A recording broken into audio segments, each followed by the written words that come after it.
Okay बच्चों, सो अगला topic जो अपन कर रहे हैं, all the need PYQs of is solid state. At least one question definitely will be asked, maybe even two. So let's just dive right into it without wasting any time as usual. Question by question जाएंगे, concept by question जाएंगे, concept bye concept जाएंगे. But start करने से पहले एक छोटा सा recap आपको दे दूं जरा फॉर्मूले. ठीक है, सबसे पहला फॉर्मूला आप क्या यूज करोगे चैप्टर में, जो आप बचपन से पढ़ते आ रहे हो, एकदम सिंपल वाला याद है, density is equal to mass upon volume. Second, again बहुत ही बेसिक, जो सॉलिड्स, जो बेसिक कॉन्सेप्ट्स, मोल कॉन्सेप्ट से पढ़ते आ रहे हो. नंबर ऑफ मोल्स कहीं पूछेगा तो क्या बोलोगे, given mass upon molar mass. इस चैप्टर का सबसे इंपॉर्टेंट फॉर्मूला जो आप यूज करोगे, density for any given unit cell. डेंसिटी आपको डी लिख सकते हो या फिर आप रो लिख सकते थे, that is ZM upon A cube Na. That is what, where D और rho is density. What is Z? This Z is number of particles in one unit cell. आपको अभी यूनिट सेल्स पता होने चाहिए कि भाई जो क्रिस्टलाइन सब्सटेंस के जो रेपिटेटिव पैटर्न्स होते हैं उनको क्या बोलते हैं, यूनिट सेल्स. उसके अपने को 3 मेजर टाइप्स पढ़ने हैं चैप्टर में. तो हर टाइप में Z फिक्स होता है कि कितने नंबर ऑफ पार्टिकल्स हैं. ठीक है, जैसे कि सिंपल यानी कि प्रिमिटिव यूनिट सेल में पार्टिकल्स होते हैं 1, BCC में पार्टिकल्स होते हैं 2 और FCC में पार्टिकल्स होते हैं 4. ये 3 याद कर लेना. सिंपल क्यूब में 1, बॉडी सेंटर्ड में 2, फेस सेंटर्ड में 3. ठीक है, तो ये Z की वैल्यू आपकी सॉर्टेड होगी. M यानी कि मोलर मास सब्सटेंस का दिया रहेगा क्वेश्चन में, या अगर नहीं दिया है तो आपको ऐसा कोई वो एलिमेंट या कंपाउंड बोलेगा जो आप इजीली, जैसे NaCl आपको पता है 58.5 है. आपको लिथियम अगर देगा तो आपको मालूम है इसका एटॉमिक वेट क्या है, आपको क्लोरीन देगा तो मालूम है एटॉमिक वेट क्या है, आयरन ऑक्साइड देगा या निकल फ्लोराइड देगा या व्हाटएवर, तो आपको उनके मेटल्स के एटॉमिक मासेस पता भी होंगे. मोस्टली हर क्वेश्चन में वो एक्चुअली मेंशन करेगा, तो टेंशन नहीं. क्या, मोलार मास कैपिटल है. ठीक है, उसके बाद ए क्या होता है, ए आपका एज लेंथ होता है, क्यूब की जो साइड होती है ना वो. एज लेंथ में आप फोकस क्या करेंगे, किस बात पे थोड़ा सा ध्यान देंगे, फोकस ऑन द यूनिट्स. ठीक है, इसमें आप गड़बड़ करते हो तो इसको अभी से बता देता हूँ, क्या करेंगे, यूनिट्स पे थोड़ा सा फोकस करेंगे. ठीक है ना, अगर आपको डेंसिटी ग्राम पर CM क्यूब में चाहिए तो लेंथ भी सेंटीमीटर में चाहिए, है ना, ये तो कॉमन सेंस हो. And last but not least, Avogadro number which you all know is 6.022 into 10⁻23. तो ये एक फॉर्मूला जो हर जगह यूज होगा. अगर आप टेक्निकली देखोगे तो ये दो तो बेसिक बचपन के फॉर्मूले बताए, एक ही फॉर्मूला बताया ये वाला, और इस एक फॉर्मूला पे मेजोरिटी क्वेश्चन सॉल्व हो जाएंगे. ठीक है, ये चैप्टर की ब्यूटी यही है, 2 सेट ऑफ फॉर्मूले हैं और उससे सब कुछ सॉल्व हो जाता है. एक ये था और एक ये वाला है, ये जो छोटा सा टेबल लिखा है ना, बस ये सेट ऑफ फॉर्मूला आप 2 कर लो, मेजोरिटी क्वेश्चन इससे हो जाएंगे. और छोटे मोटे एक R प्लस R माइनस का रेशियो वाला है, वो एक टेबल में उस क्वेश्चन में करा. यहाँ पर क्या बोला था भाई, Z 3 टाइप के यूनिट्स कौन से थे, यूनिट सेल्स, एक सिंपल क्यूब, एक बॉडी सेंटर क्यूब, एक face centre cube, SC BCC FCC. ठीक है, Z की वैल्यू क्या है, 1 2 4. अनिल कपूर हमारे स्टार, उनको याद करो, 1 2 का 4, 1 2 4. ठीक है, relation between A and R, A cube की साइड का लेंथ, ये A है ना. R क्या है, अगर इसमें मैं स्फीयर बनाऊं तो इस स्फीयर का जो रेडियस होगा वो, स्फीयर का जो रेडियस होगा वो R. कोई भी स्फीयर बनाओ, स्फीयर का जो रेडियस होगा R. क्या बोलता है, A और R का रिलेशन तीनों क्यूब में अलग अलग होता है. सिंपल क्यूब में A is equal to 2R, A is double of radius. Body centre में A is 4/√3R, 4 upon √3 times of R, यानी कि 4 अपॉन 1.732, है ना. अगर आपको चाहिए, अगर आपको टाइम और बचाना है तो आप √3 की वैल्यू कन्वर्ट करके वो वैल्यू याद कर लेना. और तीसरा है A is equal to 2√2 times of R, किसमें, फेस सेंटर. ठीक है, अगली चीज जो पता होनी चाहिए वो है कोऑर्डिनेशन नंबर, कितना है याद कर लो सीधा सीधा. ये याद करने के लिए क्यों बोल रहा हूँ, 2 सेट ऑफ फॉर्मूले याद करोगे, 44 क्वेश्चन है, 44 मिनट्स भी नहीं लगेगा आपके, हो जाएंगे. नहीं तो ऐसे गोल गोल घूमते रह जाओगे. अच्छा, इस चैप्टर से क्वेश्चंस रिपीट होते हैं, यस डेफिनेटली टाइप्स रिपीट होते हैं, अभी आपको प्रूव करके भी दिखाऊंगा. ओके, कोऑर्डिनेशन नंबर कितना है, 6 8 और 12. Body face, sorry, simple cube का 6, बॉडी सेंटर का 8 और फेस सेंटर का 12. एक आखिरी चीज है, कैमरा हटाता हूँ दिखेगा, परसेंटेज पैकिंग. क्या है परसेंटेज पैकिंग, मतलब कि भाई कितना स्पेस ऑक्यूपाइड और कितना खाली है. सिंपल क्यूब में परसेंटेज पैकिंग है 52.4, बॉडी सेंटर में 68 और फेस सेंटर में 74. यानी कि खाली स्पेस यहाँ पर कितनी हुई 26, यहाँ पर कितनी 32, यहाँ पर कितनी हुई रफली 48, 47.6. ठीक है, इसको वॉइड स्पेस बोलते हो, खाली स्पेस को क्या बोलते हो, वॉइड स्पेस बोलते हो, है ना, इस तरह से. तो ये 1 2 3 आपका सॉल्व हो जाएगा इसके हिसाब से. अब ये सिर्फ जो एक पेज है इसके बेसिस पे देखो फटाफट कैसे क्वेश्चन अपने सॉल्व होते हैं। ठीक है, पहला क्वेश्चन देखो आपके सामने क्या बोलता है। बीच बीच में कैमरा हटाते रहूंगा, बहुत सारा कुछ लिख के लाया हूं ताकि आपको क्लियरली दिखे। लिखा हुआ इसलिए ताकि थोड़ा सा टाइम बचे, कोशिश ये कर रहा हूँ। ठीक है, जरूरी नहीं कि हर हर लेक्चर में लिख पाऊँ या पहले से लिख पाऊँ, टाइम कभी कभी नहीं भी मिल पाता, आप लोगों को पता है हेक्टिक शेड्यूल है, ऑफलाइन लेक्चर्स होते हैं, काफ़ी सारी चीज़ें। बट हाँ, कोशिश यही है कि आपको बेस्ट तैयारी जो आप कर सको। ठीक है, चलो क्या बोलता है, प्योर क्रिस्टलाइन सब्सटेंस है ना, उसको जब आप हीट करते हो तो वो पहले लिक्विड बनाता है और फिर और हीट करते हो तो टर्बिडिटी चली जाती है, और हीट करते हो टर्बिडिटी चली जाती है। ये किस चीज का कैरेक्टरिस्टिक फीचर? अब ये अगर आप देखोगे सीबीएसई 1993 का क्वेश्चन है, शायद मैं भी पैदा हुआ हूँ, मैं तब 2-4 साल का रहा हूँ मैं। ठीक है, इतना पुराना क्वेश्चन है, आपके सिलेबस में नहीं है, एनटीए के सिलेबस में नहीं है। बट अगर उनको पुराने क्वेश्चन उठा के आपके लिए डालने का मन करे तो वो ये पूछ सकते हैं, तो फैक्चुअली याद कर लेना। ऐसे क्रिस्टल्स जो शुरू में लिक्विड होते हैं और थोड़ा और हीट करने पे सॉलिड हो जाते हैं, यानी कि जो है एक्चुअली लिक्विड, लेकिन उनकी अरेंजमेंट, ऑर्डरिंग जो है, ऑर्डर्ड अरेंजमेंट जो है वो लगभग सॉलिड जैसी होती है। ऐसे क्रिस्टल्स को हम कहते हैं लिक्विड क्रिस्टल्स। ये नाम सबने सुना होगा, अगर आप देखो एलसीडी, आपके मोबाइल की स्क्रीन होती है ना बच्चों, मोबाइल की, टैबलेट की स्क्रीन नहीं होती, एलसीडी स्क्रीन, टीवी की स्क्रीन होती है एलसीडी स्क्रीन, एलसीडी मॉनिटर जिसको आप बोलते हो, तो लिक्विड क्रिस्टल डिस्प्ले बोलते हैं ना उसको, उस तरह से। तो यहाँ पर भी ये लिक्विड क्रिस्टल्स की पहचान क्या है? अगर आप गूगल करके देखो, वैसे आपके एनसीईआरटी में तो दिया नहीं है, अगर आप गूगल करके देखोगे तो विकिपीडिया बोलता है या गूगल बोलता है कि भाई liquid crystals are those substances which are originally liquids but have ordered arrangement like that of solid crystals. ठीक है, सिंपल। तो ये पहला वाला क्वेश्चन क्या है, डायरेक्ट आंसर आपको लर्न करना है क्या है। जो प्योर सब्सटेंस पहले हीटिंग पे हल्का लिक्विड रहता है और ज्यादा हीटिंग पे उसकी टर्बिडिटी पूरी चली जाती है, वो उसका ऑर्डरिंग हो जाता है, ऐसे को लिक्विड क्रिस्टल कहते हैं। सिंपल। दूसरा सवाल बहुत सिंपल सवाल है, most crystals show good cleavage. Cleavage मतलब इजीली ब्रेक होना, क्लीवेज का मतलब इजीली अलग होना, इजीली ब्रेक होना। अभी कोई चीज का क्लीवेज बताना है मतलब कि भाई उसको तोड़ना है, उसको काटना है ना, उसको अलग करना है, ये बात है। क्लीवेज का मतलब भाई उसको ब्रेकेज है। मैं सिंपल भाषा में यहाँ पे लिख दिया आपके लिए, ब्रेकेज। तो क्यों हो रहा है ब्रेकेज, क्यों क्रिस्टल्स जो हैं वो ब्रेक हो जाते हैं? भैया आप अगर शुगर का क्रिस्टल ले रहे हो, सॉल्ट का क्रिस्टल ले रहे हो, किसी चीज का क्रिस्टल ले रहे हो, ब्रिटल होता है ना, टूट जाता है ना जल्दी।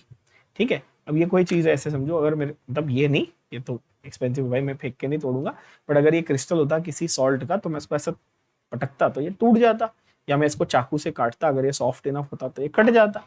क्यों कट जाता भाई? क्योंकि इनकी प्लेनार मतलब इनकी जो अरेंजमेंट है वेरियस पार्टिकल्स की, मैं एटम्स वर्ड नहीं यूज करूंगा, पार्टिकल्स वर्ड यूज करूंगा, वो जो अरेंजमेंट है वो किस तरह से है, वो काफी हद तक कुछ प्लेन्स में अरेंज्ड है, उनकी ऑर्डर्ड अरेंजमेंट होती है, जिसकी वजह से क्या होता है, जो नाइफ है आप जो लगा रहे हो या जो आप फोर्स लगा रहे हो वो उस प्लेन के बीच में लगती है और दो प्लेन अलग हो जाते हैं। अगर रैंडम अरेंजमेंट होती तो फिर वो जो कटिंग जो एफिशिएंसी आपकी वो उतनी अच्छी नहीं होती। तो क्लीवेज आसानी से क्यों होता है? Because of the fact that they are arranged in planes. तो answer is of course option Delhi. ठीक है, अगला सवाल, ये तो डायरेक्ट फैक्चुअल क्वेश्चन आपके एनसीईआरटी में से पूछ लिया। ऑर्थोरोम्बिक सिस्टम किस सिस्टम के लिए? ऑर्थोरोम्बिक। अब आप बोलो सॉरी ऑर्थोरोम्बिक सिस्टम क्या है, तो थोड़ा सा इसके लिए आपको मैं ब्रीफ फंडामेंटल जरा आइडिया दे देता हूँ। ठीक है, देखो क्या होता है ना, हमारे पास जो भी यूनिट सेल होते हैं, जो भी क्या होते हैं बच्चों, यूनिट सेल, यानी कि जो रेपिटेटिव पैटर्न, रिपीटिंग पैटर्न नहीं होते अपने पास, वो जो है रिपीटिंग पैटर्न वो अलग अलग ज्योमेट्रिकल शेप के होते हैं, जैसे रोम्बस हो सकता है, टेट्राहेड्रॉन हो सकता है, हेक्सागोन हो सकता है, वैसे वेरी गुड। और अलग अलग टाइप, जैसे क्यूब होते हैं वैसे भी अलग अलग टाइप के हो सकते हैं। ठीक है, और इन इन बोल सकते हैं इन स्ट्रक्चर्स को या इन रिपीटिंग पैटर्न्स को जब आप जोड़ते हो और एक बड़ा स्ट्रक्चर, कॉम्प्लेक्स स्ट्रक्चर तैयार करते हो, तो उसको आप बोलते हो लैटिस। क्या बोलते हो उसको? लैटिस। कुछ टीचर्स इसको लेटाइस भी बोलते हैं ना, आप लोगों ने लेटाइस या लैटिस ये वर्ड सुना हो। सिंपल आसान भाषा में समझाऊं तो इमेजिन करो एक पिंजरा है ऐसा छोटा सा, जिसमें वो तोते वोते पकड़ के रखते हैं ना, बर्ड केजेस में, देखा होगा आपने कभी, पेट शॉप वगैरह देखी हो तो, है ना। आप इमेजिन करो वैसे एक छोटा सा पिंजरा है, क्यूब का, क्यूब शेप का डब्बा है समझो। अब वैसे मैंने बहुत सारे डब्बे एक के ऊपर एक स्टैक करके रख दिए, बहुत सारे डब्बे मैंने एक के ऊपर क्या किए, एक के ऊपर एक स्टैक करके रख दिए। तो जो पूरा कॉम्प्लेक्स स्ट्रक्चर तैयार हुआ ना, जिसमें बहुत सारे ये डब्बे हैं, वो पूरा लैटिस हो गया। एक डब्बा क्या हुआ? Unit cell. Simple, clear. ठीक है, तो आप बोलोगे ठीक है भाई, लैटिस और यूनिट सेल तो समझ में आया, और ये यूनिट सेल की शेप या तो क्यूब हो सकती थी या ये हो सकती थी, रोम्बोहेड्रल हो सकती थी, या टेट्रागोनल हो सकती थी, टेट्राहेड्रल हो सकती थी, बहुत सारे अलग अलग ज्योमेट्रिक शेप्स होते हैं। हमारे सिलेबस में हम सिर्फ क्यूबिक से ही रिलेट करेंगे, वो भी क्यूबिक 3 टाइप के जो स्टार्टिंग में बताए, simple, body centre, face centre. खैर, कमिंग टू द पॉइंट, ये जितने भी टाइप्स ऑफ लैटाइसेस हैं उसकी वेराइटी अगर आप सिलेबस में टोटल देखोगे तो 14 वेराइटीज होती है। कितनी होती है? 14 वेराइटीज ऑफ लैटाइसेस होती हैं, ठीक है। और उनको हम बोलते हैं ब्रावे लैटाइसेस। क्या बोलते हैं? ब्रावे, इट्स अ फ्रेंच वर्ड, ठीक है। इसको ब्रावेस लैटिस नहीं बोलना है एकदम ऐसे गांवटी लोगों की तरह। ब्रावे लैटाइसेस कितने टाइप्स? 14 टाइप्स। उसमें से एक होता है ऑर्थोरोम्बिक, है ना। पहले क्वेश्चन तो समझ में आ गया होगा कि अच्छा ऑर्थोरोम्बिक मतलब वो एग्जैक्टली क्या पूछ रहा है। अब ऑर्थोरोम्बिक की पहचान क्या है वो आपको पूछ रहा है। सिंपल क्वेश्चन समझ में आ गया, ठीक है। Axial ratios are a not equal to b not equal to c and axial angles are what. तो भैया जरा ऐसा समझना है इसको कि अगर मैं आपको ये बताऊं, देखो सिस्टम्स आपको मैंने समझा देता हूँ। और ये नीट 2021 देखो ना, अभी जो रिसेंट आपका सवाल आया हुआ, देखो मैं कह रहा हूँ कि एनसीईआरटी में ये पूरा लिस्ट दिया हुआ है, बहुत अच्छे से समझ लेना, ठीक है। ओके, तो 2 क्वेश्चन साथ में आपके कवर हो जाए। क्या बोला मैंने, कौन से टाइप से, सुन लेना जरा। Cubic, orthorhombic, tetragonal, monoclinic, triclinic, rhombohedral, hexagonal. ऐसा लगता है ओवरवेलमिंग की बहुत सारे टाइप है। इजी वे टू रिमेंबर देखो, COTMTRH, ठीक है। कैसे याद रखेंगे? बहुत सारे शॉर्टकट्स हैं, एक मैंने भी बनाया है वो भी बता देता हूँ, ठीक है। इसको याद करने के बहुत सारे स्टैंडर्ड शॉर्टकट्स आपको मिल जाएंगे वैसे तो, बट अगर आपको ऑलरेडी नहीं पता तो मैं बता देता हूँ। जैसे आप ऐसे याद रख सकते हो, क्यूबा, क्यूबा एक जगह, एक कंट्री है, पता है ना। क्यूबा और टेक्सास में, टेक्सास क्या है? यूएसए का सेकंड लार्जेस्ट स्टेट है, पता होगा, है ना, सबसे बड़ा state, one of the biggest, not the largest, second. खैर, क्यूबा और टेक्सास में तो राउडी लोग हैं। क्या लिखा मैंने? क्यूबा और टेक्सास में तो राउडी लोग हैं, पता है। 1970 में क्यूबा और यूएसए के बीच में ना मिसाइल क्राइसिस हो गया था, एक दूसरे पे न्यूक्लियर मिसाइल मारने वाले, तो सारा राउडी लोग हैं, पागल लोग हैं, सन की झगड़ा करते रहते हैं। तो क्यूबा और टेक्सास यानी क्यूबा और यूएसए में तो राउडी लोग हैं। इजी टू रिमेंबर, क्यूबा से क्यूब, ओ आर से ऑर्थोरोम्बिक, टीई से टेट्रागोनल, में एम से एम में इज एम एन मोनोक्लिनिक, तो टी ए से ट्राइक्लिनिक, राउडी आर से रोम्बोहेड्रल, और है एच से हेक्सागोनल। Easy to remember. क्या ऐसे भी याद रख सकते थे? Class on Tuesday, Monday, thrice repeat homework, ऐसे याद रखो। ये भी तरीका सही है, इस तरह से भी याद रख सकते हैं। बहुत सारे तरीके हैं इसको याद रखने के जो आपको जब में समझ में आ जाएगा इजीली, है ना। तो ऑर्थोरोम्बिक क्रिस्टल की पहचान क्या है, वो सवाल क्या पूछा है पहले देखो जरा, पीछे आ जाते हैं। ऑर्थोरोम्बिक क्रिस्टल में जो साइड्स होती है वो इक्वल नहीं होती, और जो एंगल्स होते हैं वो इक्वल होते हैं, इक्वल टू 90। कितने? Equal to 90। ये लर्न कर लेना, सीधा सीधा एनसीईआरटी में टेबल दिया हुआ है उसमें से लर्न करना। कि 1991 में ये वाला सवाल आया, क्या? ऑर्थोरोम्बिक के साइड्स इक्वल नहीं होते लेकिन एंगल्स इक्वल होते हैं। पहली बात ये समझ में आ गया, ठीक है। तो आंसर क्या होगा? ऑप्शन बॉम्बे, ठीक है। अब दूसरा, जैसा मैंने कहा कि इसके बाद वाला जो 2021 में सवाल आया, ये वाला 2 सवाल आए थे पिछले साल 2021 में, दोनों करवाता हूँ। तो ये क्या बोलता है कि भैया correct option for number of body centred unit cells. क्या? Body centred. अब मैंने आपको 3 वैरायटी कौन सी बताई? प्रिमिटिव, जिसको मैंने सिंपल क्यूब बोला, बॉडी सेंटर जिसमें भाई बॉक्स के अंदर एक पूरा का पूरा पार्टिकल होता है, फेस सेंटर यानी कि फेस के ऊपर पार्टिकल्स लगे होते हैं, है ना। प्रिमिटिव को मैं यहाँ लिख देता हूँ सिंपल, है ना। प्रिमिटिव को मैं यहाँ लिख देता हूँ कैसा? सिंपल भी लिख देता हूँ, समझ गए आप? ठीक है। अब यहाँ पे देखना, मैंने आपको कितने क्रिस्टल बताए टोटल? आप बोलोगे 1 2 3 4 5 6 7, 7 क्रिस्टल सिस्टम बताए। लेकिन ब्रावे लैटाइस मैंने कितने टाइप के बताए थे आपको? 14 वेराइटीज। कितनी बताई थी? 14। तो कैसे बनाया उन्होंने? ऐसे बनाया, देखो। Primitive, body centre, face centre, और ईसी क्या लिखा है? ईसी मतलब एंड सेंटर। ईसी मतलब एंड, एंड या एज सेंटर, है ना। ये एज है ना, इसके ऊपर पार्टिकल रखा हुआ है, एज के ऊपर, है ना। क्यूब की, जैसे ये क्यूब है तो क्यूब के एज के ऊपर पार्टिकल रखा हुआ है इस तरह से, तो उसको क्या बोलते हैं? एज सेंटर या एंड सेंटर, है ना, इस तरह से, ठीक है। तो फंडा समझना, क्यूबिक में 1 2 3 वैरायटी है, स्टार्टिंग में बताई टेबल में। ऑर्थोरोम्बिक में 1 2 3 4 वैरायटी है बॉडी सेंटर भी है, फेस सेंटर भी है, एंड सेंटर भी है। टेट्रागोनल में दो है, प्रिमिटिव और बॉडी सेंटर भी है। और मैंने अच्छा सीक्वेंस आप समझ गए होंगे कैसा लिखा, कि पहले क्यूबिक है उसके 3 वैरायटी सबसे फेमस, फिर ऑर्थोरोम्बिक उसमें 4 वैरायटी, टेट्रागोनल में 2, मोनोक्लिनिक में 2 और लास्ट 3 में एक ही है। अब आप टोटल गिनोगे ना 1 2 3 4 5 6 7 8 9 10 11 12 13 14, समझ गया 14 कैसे हुआ? ये सब वैरायटीज मिला के कितने हुए? 14 वैरायटीज हो। अब सवाल क्या है? सवाल आप बोलोगे सर आप सवाल से भटका देते हो। हाँ भाई, कॉन्सेप्ट बताता हूँ तो सवाल समझ में आएगा ना अच्छे से। देखो क्या बोलता है, correct option for number of body centre, तो इन सब को मिला के BCC यानी बॉडी सेंटर वाले कितने टाइप है? तो बॉडी सेंटर वाला क्यूबिक में था, बॉडी सेंटर वाला ऑर्थोरोम्बिक में था, और बॉडी सेंटर वाला टेट्रागोनल में था। करेक्ट। तो कितनी वैरायटी हुई? 3 वैरायटी। तो आंसर क्या होगा? Option D, simple. आप बोलोगे सर ये तो यहाँ सामने लिखा इसलिए हम देख के मार्क करें। तो भैया इसलिए तो आपको ये पूरा जो ट्रिक है वो बताया कि ट्रिक से आप 7 नाम याद रखो, तो आपको रफ में याद कर लेना, या लिख, जब आप रफ में ऐसा अच्छा एग्जाम में आ गया तो ये ध्यान में रख लेना, या रफ में ऐसा लिख के चेक करना, अच्छा ये वाले में ये था, है ना, क्यूबिक वाले में ये 3 थे। ऐसा भी सवाल इसमें नीट में तो नहीं आया हुआ, बट जेई में आया हुआ है कि ऐसा कौन सा सिस्टम है जिसमें चारों वैरायटी के लेटाइस दिखते हैं। तो ऐसा ऑर्थोरोम्बिक सिस्टम ही है जिसमें चारों वैरायटी के लेटाइस दिखते हैं। एक्स्ट्रा एक और क्वेश्चन करा दिया मैंने साथ साथ। इसका आंसर क्या हो गया? 3। समझ में आया बच्चों? बहुत बढ़िया। ठीक है, अगला सवाल क्या बोलता है देखो, ability of substance to assume or rather occur in, assume in ये अजीब से इंग्लिश लिखा है इन्होंने बट ठीक है, occur in 2 or more crystalline structures। एक ही substance more than one crystal structure में दिखता है, तो नाम से ही पता चला more than one means many, poly, और स्ट्रक्चर यानी फॉर्म को हम मॉर्फो बोलते हैं। क्या बोलते हैं? मॉर्फो। बायोलॉजी में मैं आपको पढ़ाता हूँ मॉर्फिन, है ना, मॉर्फियस, मॉर्फो, मॉर्फोलॉजी, form या structure। Morphine also comes from Morpheus which is the god of sleep। morphology of flowering plants chapter पढ़ते हो ना। morpho का मतलब shape या form। तो भैया एक ही substance है, बहुत सारे forms में है, तो नाम obvious हो गया polymorphism, है ना। और दो अलग अलग substance same form में होते तो isomorphism। देखो इसी एक आंसर करवा रहा हूँ, साथ में 2-3 अलग कॉन्सेप्ट बता रहा हूँ। देखो एक सब्सटेंस बहुत फॉर्म में होंगे तो पॉलीमॉर्फिक।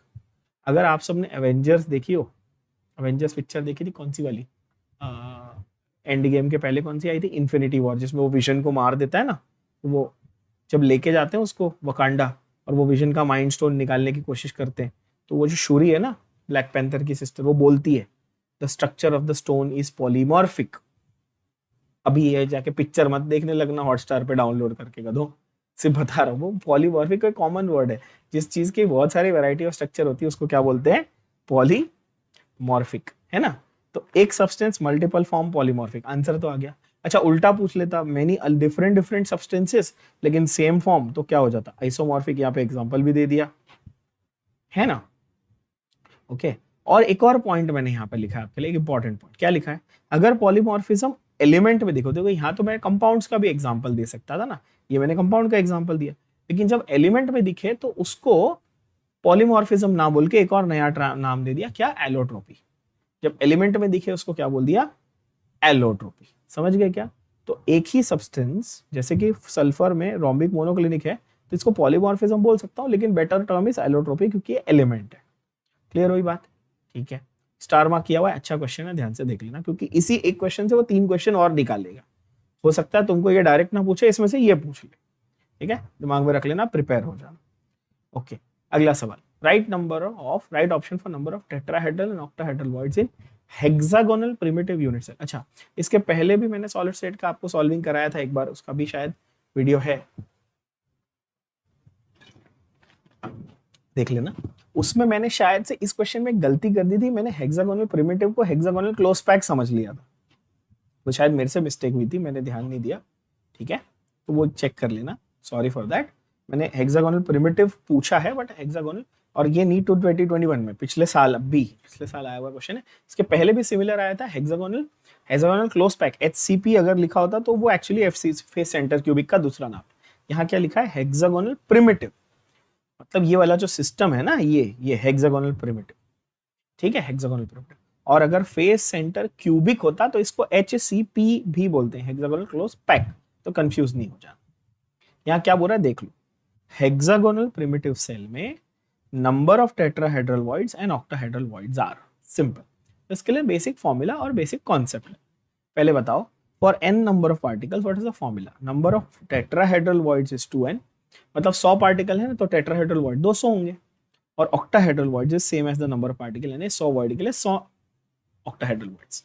टेट्राहेड्रल और ऑक्टाहेड्रल का शेप का तो नाम समझते ही हो, टेट्राहेड्रॉन क्या होता है और ऑक्टाहेड्रॉन क्या होता है। टेट्राहेड्रल वॉइड्स कितने? 2n, ऑक्टाहेड्रल कितने? n। ठीक है, for n number of particle. अब मुझे बताओ हेक्सागोनल सेल में कितने पार्टिकल होते हैं? नाम ही भाई हेक्सागोनल सेल है, क्या आप सीखोगे?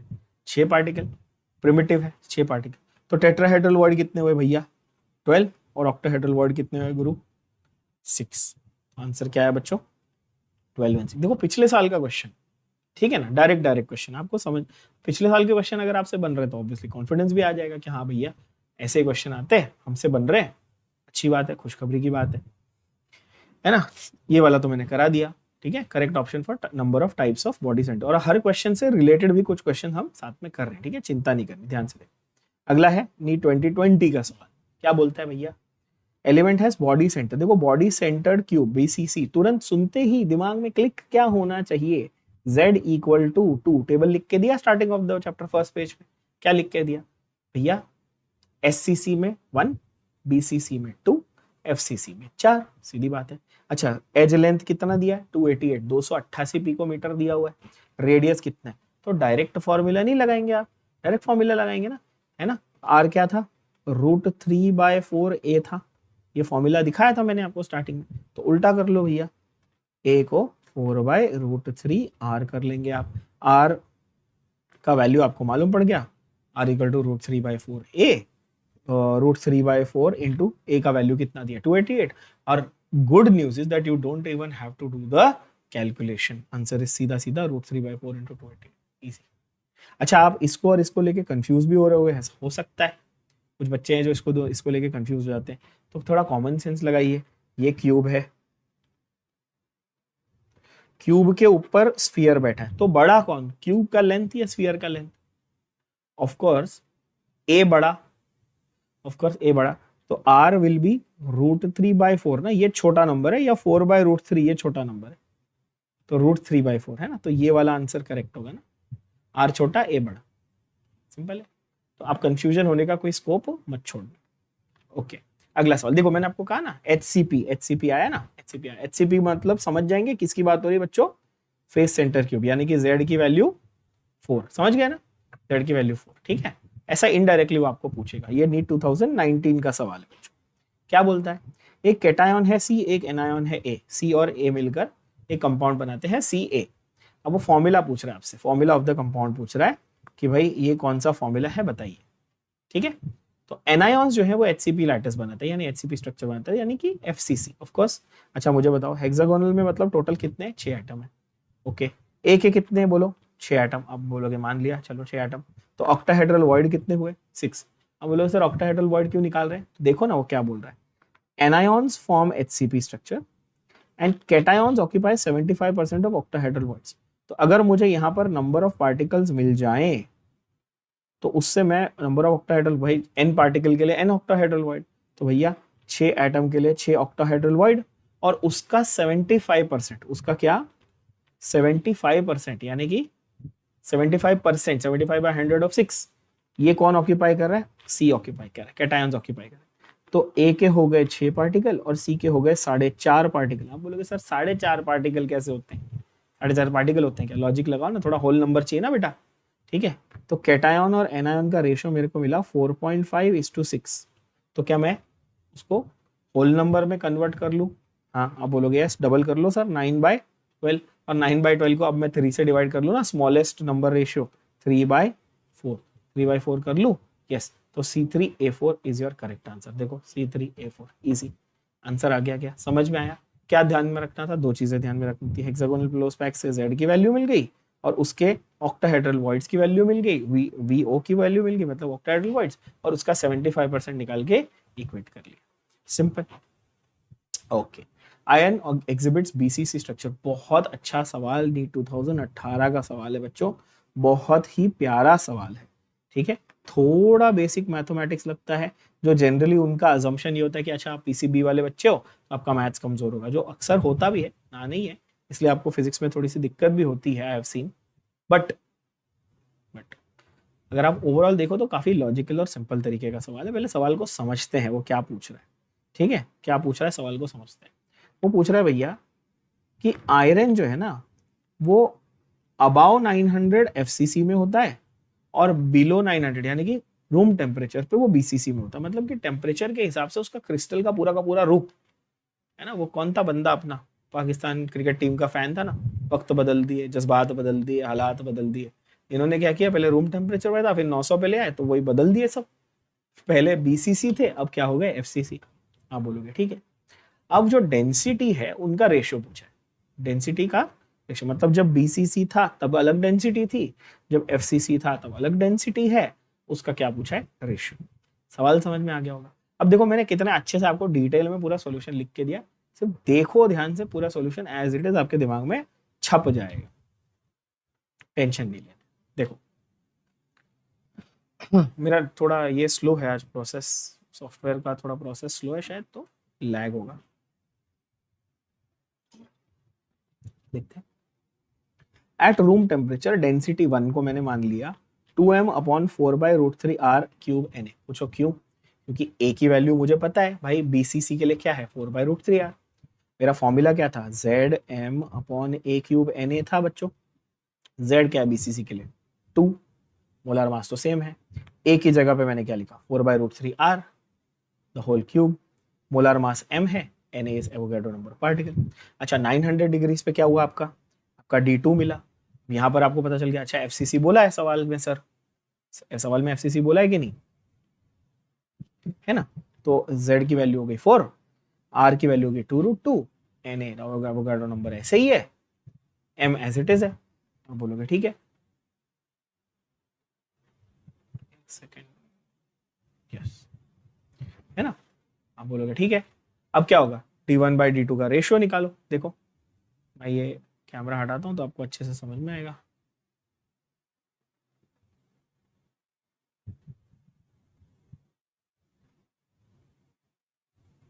यस, तो क्या आ रहा है आंसर, चेक करो। D1/D2 मैंने एज इट इज जो जो वैल्यू निकाली सारी की सारी लिख दी, है ना। और कैंसिल आउट करने के बाद क्या बचा, 3√3/4√2। 3√3/4√2 है ऐसा option, yes, option A is your correct answer. Simple formula and substitution से आंसर आता है। मैं हमेशा बता चुका हूँ, फिजिकल केमिस्ट्री के जितने चैप्टर है आप लोग उसको हुआ बना के रखते हो, दुनिया के सबसे आसान चैप्टर है बच्चों। क्यों? क्योंकि केमिस्ट्री है, ज्यादा दिमाग लगाने को उसका एक्सपेक्टेशन ही नहीं है। भैया 4 वैल्यू है फॉर्मूला में, मैंने 3 दिए, चौथा ढूंढ लो। ये उसका सवाल पूछने का तरीका आप देख सकते हो। सारी वैल्यू देगा, सब्सटीट्यूट करो, डिवाइड करो, आंसर आ गया। हाँ डिविजन में सिली मिस्टेक ना करो, ये आपको ध्यान, ठीक है। अगला नीट 2016, आपको तो पता ही है 2016 के पेपर में सवाल उन्होंने भलते भलते पूछे थे। आप बोलोगे सर आपने रेडियस रेशियो रूल तो पढ़ाया ही नहीं, स्टार्टिंग में तो आपने बोला सिर्फ 4 फॉर्मूले। हाँ बट ये रेडियस रेशियो रूल पे क्वेश्चंस कॉमन नहीं है, आ जाते हैं, है ना। RRR, अरे ये वो तुम्हारी पिक्चर नहीं है RRR भैया, रेडियस रेशियो रूल है। क्या है, RRR, रेडियस रेशियो रूल। सब जाता हूँ क्या है, टेंशन मत लो, ठीक है। बट हाँ एक छोटा सा एक कॉन्सेप्ट है। अगेन थोड़े से रैंक डिसाइडिंग टाइप क्वेश्चन, थोड़े से डिफिकल्ट टाइप के क्वेश्चन इस कॉन्सेप्ट के ऊपर आपको जरूर पूछे जा सकते हैं। ठीक है बच्चों, ध्यान से देखो क्या बोलता है। Ionic radii of A and B, क्या बोलता है, ए एंड बी बोले तो आप बोलोगे सर कैटायन एंड एनायन। ए का रेडियस कितना दिया है आपको, इतना 0.982 10⁻⁻10। बॉम्बे बी का क्या दिया हुआ है 1.81 × 10⁻⁻10। तो वो बोल रहा है coordination number of each ion in A B is, भैया ए और बी मिलके ए बी नाम का कंपाउंड बना, जैसे Na और Cl मिलकर NaCl बनाते हैं, ए और बी मिलकर ए बी बनाते हैं। बोलोगे ठीक है भाई, ओके। कोऑर्डिनेशन नंबर वो आपको पूछ रहा है, और दोनों का आपको उसने क्या दिया, उसने आपको सिर्फ रेडाई दिया। क्या दिया उसने आपको, सिर्फ और सिर्फ क्या दिया बच्चों, रेडाई दिए हैं, सिर्फ क्या दिया, रेडाई दिए। तो इसमें आपको लगाना है रेडियस रेशियो रूल। क्या बोलता है रेडियस रेशियो रूल, जरा देखते हैं। रेडियस रेशियो रूल बोलता है कि आपके पास R प्लस और R माइनस, क्या है, R प्लस और R माइनस, यानी कि कैटायन टू एनायन का रेडियस का एक फिक्स्ड रेशियो होता है जो प्री डिफाइंड है। क्या होता है, कैटायन और एनायन के रेशियो, रेडियस के रेशियो का क्या होता है बच्चों, एक फिक्स्ड रेशियो होता है जो क्या है, प्री डिफाइंड है। यदि वो रेशियो, अगर वो रेशियो 0.155 से कम है तो कोऑर्डिनेशन नंबर कितना होता है 2। अगर वो 0.155 और 0.225 के बीच में है तो कोऑर्डिनेशन नंबर होता है 3। ठीक है, ये तो टेबल आपके लिए इजी है, पहले ये वैल्यूज देख लो, क्या 1.155, फिर 0.155 टू 0.225 के बीच में, फिर वहां से 0.404। अच्छा, 0.404 को याद कैसे करेंगे, आपको ये लगेगा सर याद कैसे करेंगे, मैं बताऊंगा। फिर यहाँ पे 0.732 और फिर लास्ट में 0.732 टू 1 या 1 से थोड़ा ज्यादा, 1 से थोड़ा ज्यादा, है ना। अच्छा, इसको अगर आप एकदम एक्यूरेट लिखना चाहो तो आप मान लो कि इसको आप 0.99 मान सकते हो, है ना, क्योंकि 1 और ग्रेटर देन 1 यहाँ पे लास्ट में। ठीक है, वो लोग सर हमको वैल्यूज कैसे याद रखेंगे, तो ट्रिक बता देता हूँ, वैल्यूज 2 सेकंड में याद हो जाएगी। और इसको डिराइव एक्चुअली कैसे किया जाता है, एक हिंट दे दूंगा, समझ में आ जाएगा। 0.155 पहली वैल्यू याद रख लो, समझो इसको मैं 0.15 बोल देता हूँ, कितना 15, 15 का स्क्वायर क्या होता है 225, सेकंड वैल्यू 225 है, याद हो गई। ठीक है, तीसरी वैल्यू देखो 0.414 है, √2 की वैल्यू क्या होती है 1.414, ये √2 - 1 है, देखो। आप बोलोगे हाँ तो कितना है, तीसरा वैल्यू भी इजी याद हो गया, 0.414 मतलब √2 - 1। फिर चौथा वैल्यू आप बोलोगे अरे सर ये तो हमने गैस कर लिया, √3 - 1, √3 क्या होता है 1.732 - 1.7, समझ गए क्या। और लास्ट वाला सीधा वही है 1, है ना, 1 से जस्ट कम।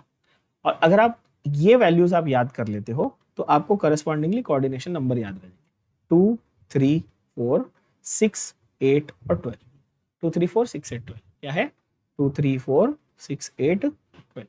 अब हमको क्या करना है, क्वेश्चन में ये दिया हमको, क्वेश्चन में r प्लस और r माइनस की वैल्यू दी है, radius of cation, radius of anion दोनों लेना है, रेडियस ऑफ कैटायन और एनायन लेना है, और दोनों का हमको क्या निकालना है बच्चों, रेशो निकालना है। क्या निकालना है, रेशो। मैंने निकाला r प्लस और r माइनस का रेशो, ये वाला रेशो मैंने निकाल दिया। कितना आया मेरा रेशियो 0.98/1.81, यानी कि 0.541 मेरा रेशो है। अब मुझे बताओ 0.541 किस वैल्यू के बीच में आता है, तो आप बोलोगे सर ये दोनों वैल्यू के बीच में आता है, 0.414 और 0.732, तो कोऑर्डिनेशन नंबर कितना आया 6, यानी कि आंसर आया ये। अगेन आपको लगेगा सर यहाँ तो टेबल सामने है, आप तो देख के लिख दे रहे हो, भैया मैंने टेबल खुद ही तो लिखा है, ऐसा छाप के थोड़ी लिखा है। ठीक है, और टेबल मैंने आपको बता भी दिया, आप खुद कैसे लिख सकते हो, आप चाहिए तो जस्ट ये बंद करो, पॉज कर लो, जो भी करना है, और उसको फिर टेबल को सीधा ऐसा हाँ याद करके लिखो कि सर ने क्या बोला 0.155 है, ऐसे करके लिखो। अच्छा, 0.155 पहली वैल्यू थी, फिर उसका स्क्वायर कर दिया तो 0.225 हो गया, फिर 0.414 यानी √2 से एक निकाला, फिर 0.732 यानी √3 से एक निकाला, और फिर 1 और इक्वल टू 1 खत्म, और फिर 2, 3, 4, 6, 8, 12, कितना टाइम लगा 10 सेकंड, है ना। और इसी तरीके से आपको ये क्वेश्चन इजीली सॉल्व हो जाएगा। क्लियर, अगला सवाल देखते हैं, कैल्शियम फ्लोराइड, अगेन नीट 2016 का क्वेश्चन, हाँ भयंकर, अगेन रैंक डिसाइडिंग क्वेश्चन। क्यों बोलता हूं ऐसे, आपको डराने के लिए नहीं बोलता, आपको कुछ अवेयरनेस लाने के लिए ये चीजें बताता हूं। ठीक है, कैल्शियम फ्लोराइड का दूसरा नाम है, ये सब याद रख लेना क्योंकि एनसीईआरटी में डायरेक्टली नहीं दिया। कैल्शियम फ्लोराइड का नाम है, दूसरा नाम है फ्लोराइट, जैसे ना कैल्शियम क्लोराइड का जैसे हम लोग नाम लिखते हैं कैल्साइट क्रिस्टल्स, है ना, वैसे इसका नाम है फ्लोराइट क्रिस्टल्स। ठीक है ना, okay, not chloride basically, sorry, calcium carbonate. ठीक है ना, तो कैल्शियम कार्बोनेट को कैल्साइट कहते हैं, उसी तरह से कैल्शियम, आप लोग ने कैल्साइट क्रिस्टल वो कैनेडा बैल्सम निकोल्स प्रिज्म वगैरह उसमें पढ़ा होगा। ठीक है, तो वैसे इसको फ्लोराइड कहते हैं। अब एक्चुअली स्पीकिंग देखा जाए ना तो जेई के लेवल पे, जब हम लोग जेई मेंस या एडवांस की बात करते हैं, तो उस लेवल पे सॉलिड स्टेट में आपको मेनली तो ये 3 टाइप के क्रिस्टल तो पढ़ा ही जाते हैं, कौन से, simple cube, body centre cube, face centre cube, plus various representative compounds के भी टाइप के क्रिस्टल्स पढ़ाए जाते हैं। मैं आपको इसमें एक बैकग्राउंड दे रहा हूँ कि आप लॉस्ट फील ना करो नीट लेवल पे। ठीक है, इसका ये मतलब नहीं कि आपको आना ही चाहिए, फालतू की चीजों पे टाइम वेस्ट मत करो, मैं I am always the first one to tell you that, है ना, बट हाँ बेसिक एक बैकग्राउंड दे रहा हूँ।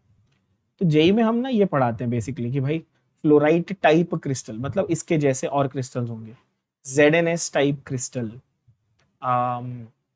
आपका और कौन सा होता है, क्लोराइड टाइप हो गया, ZnS टाइप हो गया, NaCl टाइप का crystal, caesium chloride CsCl type का क्रिस्टल, हर एक ऐसे रिप्रेजेंटेटिव 4-5 अलग अलग टाइप के क्रिस्टल है। और फिर हर एक का जेई लेवल पे क्या होता है कि बच्चों को हर एक का ये कोऑर्डिनेशन नंबर, हर एक का पैटर्न कैसा बनता है, हर एक का कौन एनायन कहाँ पे जा रहा है, एनायन कहाँ पे जा रहा है, कैटायन, वो याद करना होता है। अब उसमें से उन्होंने फ्लोराइड उठा के आपको पूछी, तो आपको मैं सिर्फ फ्लोराइड के बारे में डिटेल दे रहा हूँ, सबके बारे में नहीं दे रहा।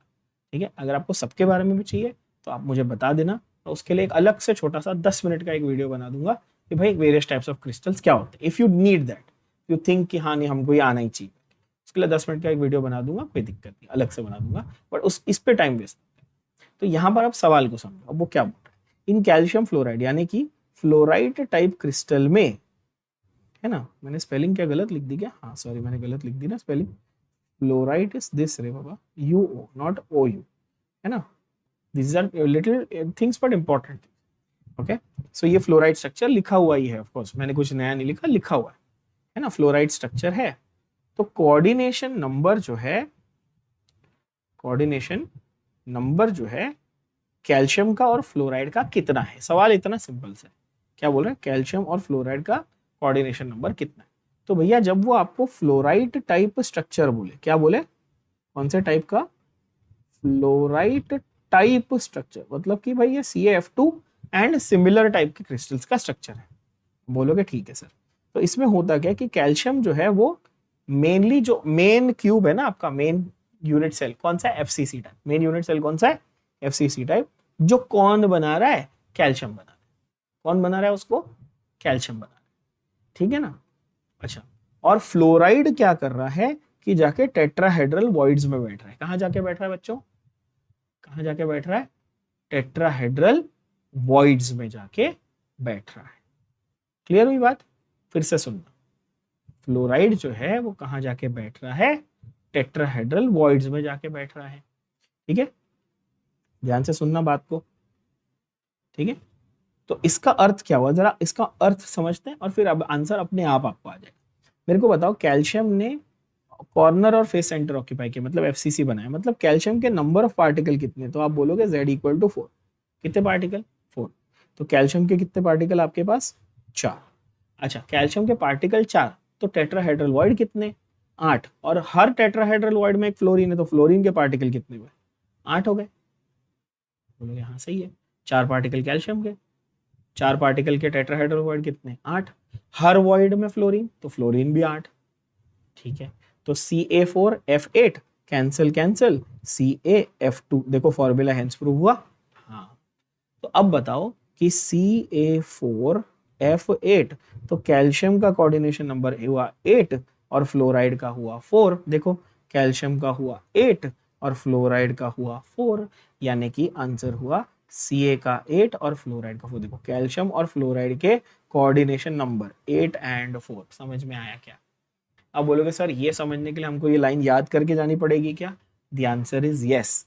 फ्लोराइट टाइप क्रिस्टल में calcium occupies the entire cube का और अदर यूनिट सेल का corners and face centres, and fluoride occupies tetrahedral voids. ये आपको याद करके, इसीलिए ये क्वेश्चन थोड़ा सा स्पेशल है। क्लियर? ठीक। ये नेक्स्ट वाला नींद में से उठा के पूछेंगे तो आ जाएगा। टेबल में स्टार्टिंग में क्या लिखवाया बच्चों? BCC, body centre cube lattice में पैकिंग एफिशिएंसी क्या है? 68% है। तो वॉइड स्पेस यानी कि वेकेंट स्पेस कितनी है? Of course 32%। आंसर आ गया, मार्क करो, आगे बढ़ो, फ्री के 4 मार्क्स। आगे अगला सवाल, ठीक है। अ गिवन मेटल, एक मेटल दिया है, कोई तो एक मेटल दिया हुआ है जिसमें क्यूबिक स्ट्रक्चर। अच्छा, क्यूबिक स्ट्रक्चर है, लेकिन ना ही फेस बोला है, ना बॉडी बोला है, ना ये बोला है, तो कैसे पता चलेगा? हिंट दिया है, there are 4 atoms in a cell. 4 atoms दिया है, मतलब नंबर ऑफ पार्टिकल्स कितना दिया बच्चा लोग? 4 एटम्स मतलब FCC। Z का वैल्यू तुमको 4 दे दिया, मतलब FCC। अच्छा, अब बोलोगे हाँ सर समझ में आ गया, FCC है मतलब कि हमको A और R का रिलेशन भी मिल गया, A is equal to 2√2R, तो R is equal to A/2√2। Yes, A की वैल्यू दी है क्या क्वेश्चन में? यस, देखो ना, एज लेंथ कितनी दी है? 361।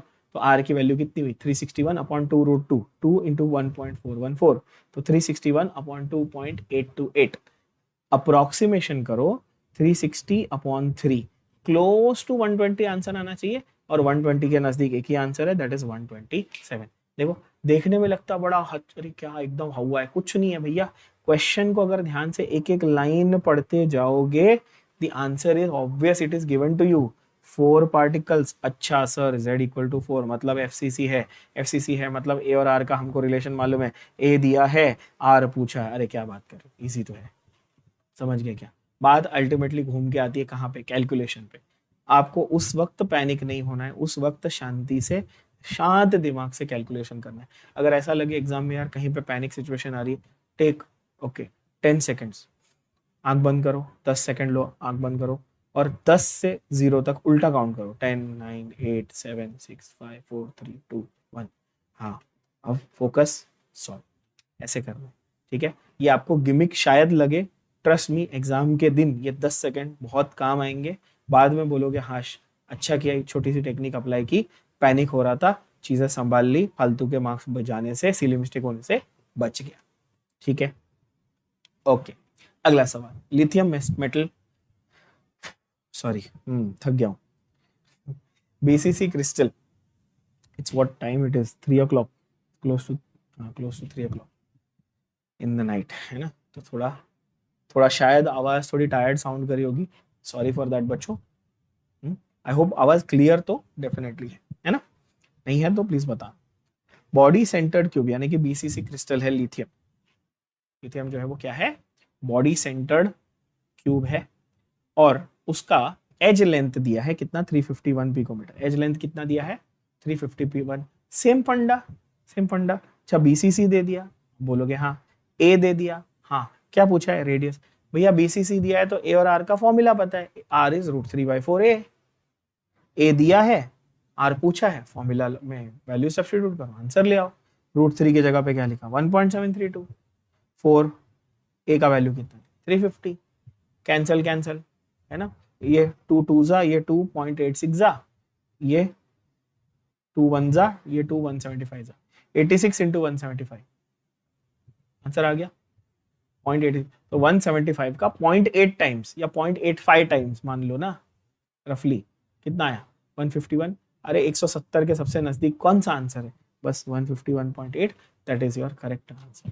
इजी सवाल, समझ में आया क्या, क्लियर, आगे बढ़े।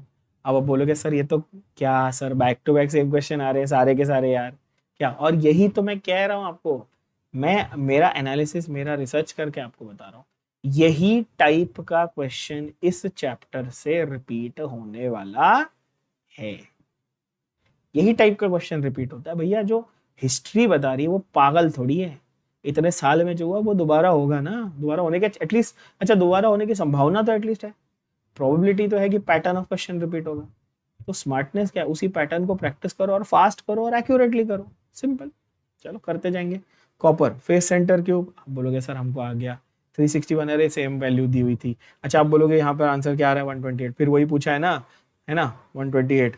अच्छा आप बोलोगे सर इसके पहले वाले क्वेश्चन में भी देखो ना 127 आया था, 361, क्या स्मार्ट लोगे, एक साल 127 ऑप्शन दिया था, एक साल 128 ऑप्शन दिया है, बस क्या थोड़ा सा ऑप्शन बदल दिया, तुम्हारा आंसर तो वैसे भी अप्रोक्सीमेशन से आ रहा था 120, तो तुम्हारा आंसर वही आया 128, तुमने मार्क किया, आगे बढ़ गया, 4 मार्क ले लिए, बात खत्म। बोलो हाँ या ना, इजी है, सेम क्वेश्चन रिपीट हुआ है, हेंस प्रूव हो गया, ठीक है। चलो ये भी देखो सेम क्वेश्चन रिपीट हुआ, यही वाला था, कहाँ गया, देखो ये क्वेश्चन है ना 2015 में रिपीट हुआ, और फिर से यही सेम क्वेश्चन बच्चों 2008 में भी रिपीट हुआ था, मतलब 8 में पहले आया फिर 15 में रिपीट हुआ, इतना तो समझ गए, है ना।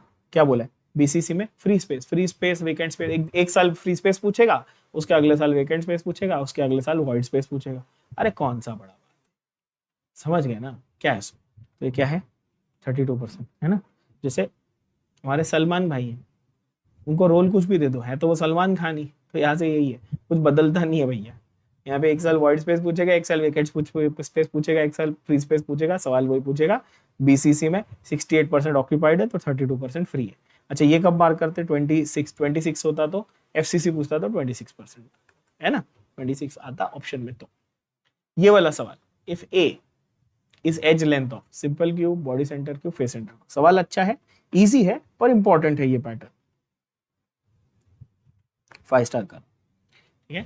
5 स्टार जो क्वेश्चन को करता हूँ एग्जाम के 2 दिन 3 दिन पहले, जब ऐसा लगता है अच्छा क्या रिवाइज करूँ, 5 स्टार जितने क्वेश्चन किए उनको अच्छे से एक बार देखना, उनके कॉन्सेप्ट को एक बार याद करना, ज्यादा काम आएंगे, ज्यादा फायदा होगा, उसके रिपीट होने के चांसेस काफी अच्छे होते हैं। A stand for edge length of cubic system, simple, body centre, face centre, भाई तीनों के आपको अलग अलग दिए, तो रेशियो ऑफ रेडाई और स्फीयर्स क्या क्या होंगे, बहुत ही आसान है यार, आपको पता है radius is half of a, because a is equal to 2r for simple cube, है ना। सिंपल पहले क्या क्या दिया option, simple, body centre, face centre. अच्छा मैंने तीनों के पहले r के फॉर्मूले लिख लिए, √3/4 और a/2 √2, है ना। तो बस 1/2 a is to √3/4 a is to 1/2√2a, और यही आपका करेक्ट आंसर है। सब में a दिया है क्या? हाँ, a कहीं नहीं छोड़ना है, a कहीं नहीं छोड़ना है ना। 1/2√3/4 और 1/2√2। इसमें अगर ज्यादा दिमाग लगा के आप बोला अच्छा सर हम इसको कैंसिल कर लेंगे, है ना, तो 1√3/2, तो भैया 1 है लेकिन यहाँ √3/2 मिसिंग है, तो ये रॉन्ग है। यहाँ पे हाफ है, ठीक है, तो हाफ नहीं रहेगा, तो हाफ के साथ आपको √3/4 लिखना है, तो ये डी गलत है। तो ज्यादा ओवर थिंकिंग मत करो, सिंपल सिर्फ फॉर्मूला है, मैंने सिर्फ ये एज इट इज लिख दिया है, देखो फॉर्मूले हैं और रेशो निकाल के रख दिया आपके सामने, कुछ भी नया नहीं है ना। चलो अगला सवाल क्या बोलता है, इनकरेक्ट स्टेटमेंट को मार्क करना है। इनकरेक्ट स्टेटमेंट, पहला ही स्टेटमेंट पढ़ो, आंसर आ गया। Fraction of total volume occupied in primitive cell is 0.48। क्या पागल है? नहीं, प्रिमिटिव सेल में ऑक्यूपाइड इज 0.52, फ्री इज 0.48, है ना। तो ये पहली स्टेटमेंट ही क्या होगी बच्चों, इनकरेक्ट होगी, बात खत्म। अच्छा आप बोलोगे सर बाकी स्टेटमेंट्स का मीनिंग तो समझा दो, तो वो भी बता देता हूँ भैया। Molecular solids are generally volatile, ऐसा होता है क्या? हाँ, water is a molecular solid, water is a molecular solid, यहाँ गिरा दूंगा तो वॉलेटाइल है ना, इवेपोरेट हो जाएगा, सीधी बात है। Number of carbon atoms in unit cell of diamond is 4, ये भी सही है, और number of Bravais lattices is 14, ये भी सही है। तो इसलिए इनकरेक्ट स्टेटमेंट ऑप्शन ए है, क्योंकि ये गलत है, 0.52 होता तो ये सही स्टेटमेंट। ठीक है, अगला सवाल, fraction of total volume occupied by atoms present in a, ठीक है, ये अगेन इसको स्टार मार्क करना, अच्छा सवाल है बच्चों। अच्छा अब ये बोलता है सिंपल क्यूब, सिंपल क्यूब यानी कि प्रिमिटिव क्यूब, सिंपल क्यूब यानी कि प्रिमिटिव क्यूब। अब यही सवाल वो रिपीट करेगा, बट पहले सिंपल क्यूब के लिए पूछा था, हो सकता है इस साल बॉडी सेंटर के लिए पूछ लेगा या फेस सेंटर के लिए पूछ लेगा, पर पूछेगा पैटर्न उसी तरह का, ठीक है ना, इतना याद रख। क्या बोलता है, fraction occupied by atoms in a simple cube, fraction पूछा है, परसेंटेज नहीं पूछा, परसेंटेज पूछता था बोलते 52, फ्रैक्शन बोलता तो 0.52 हो सकता था, but fraction in terms of pi पूछा, इन टर्म्स ऑफ पाई। तो क्या करना है इन टर्म्स ऑफ पाई, तो आपको बेसिक मैथमेटिक्स से जाना पड़ेगा। तो बॉस क्यूब, बॉस यहाँ देखो सब लोग, ठीक है ना, क्या बोलता है, क्यूब का वॉल्यूम, क्यूब का वॉल्यूम कितना होता है, क्यूब का वॉल्यूम आप बोलोगे सर एक क्यूब होता है, मैथमेटिकल फॉर्मूला है। अच्छा वॉल्यूम ऑफ एटम, स्फीयर है ना, एटम क्या है, स्फीयर, 4/3 पाई आर क्यूब है, स्फीयर है एटम तो 4/3 पाई आर क्यूब है। आर की वैल्यू क्या है, a/2, आर की वैल्यू इज a/2, तो a/2 the whole cube, so a cube by 8 हो गया, a क्यूब बाय 8 हो गया, है ना, तो 4/3 है। अब वो बोल रहा है फ्रैक्शन, समझो, हाँ फ्रैक्शन, तो देखो पूरा ओवरऑल मैंने क्या किया, 4/3 pi into A cube by 8, 4 और 8 को कैंसिल किया, यहाँ बचा 2, तो ये मेरे को मिला पाई/6 a cube.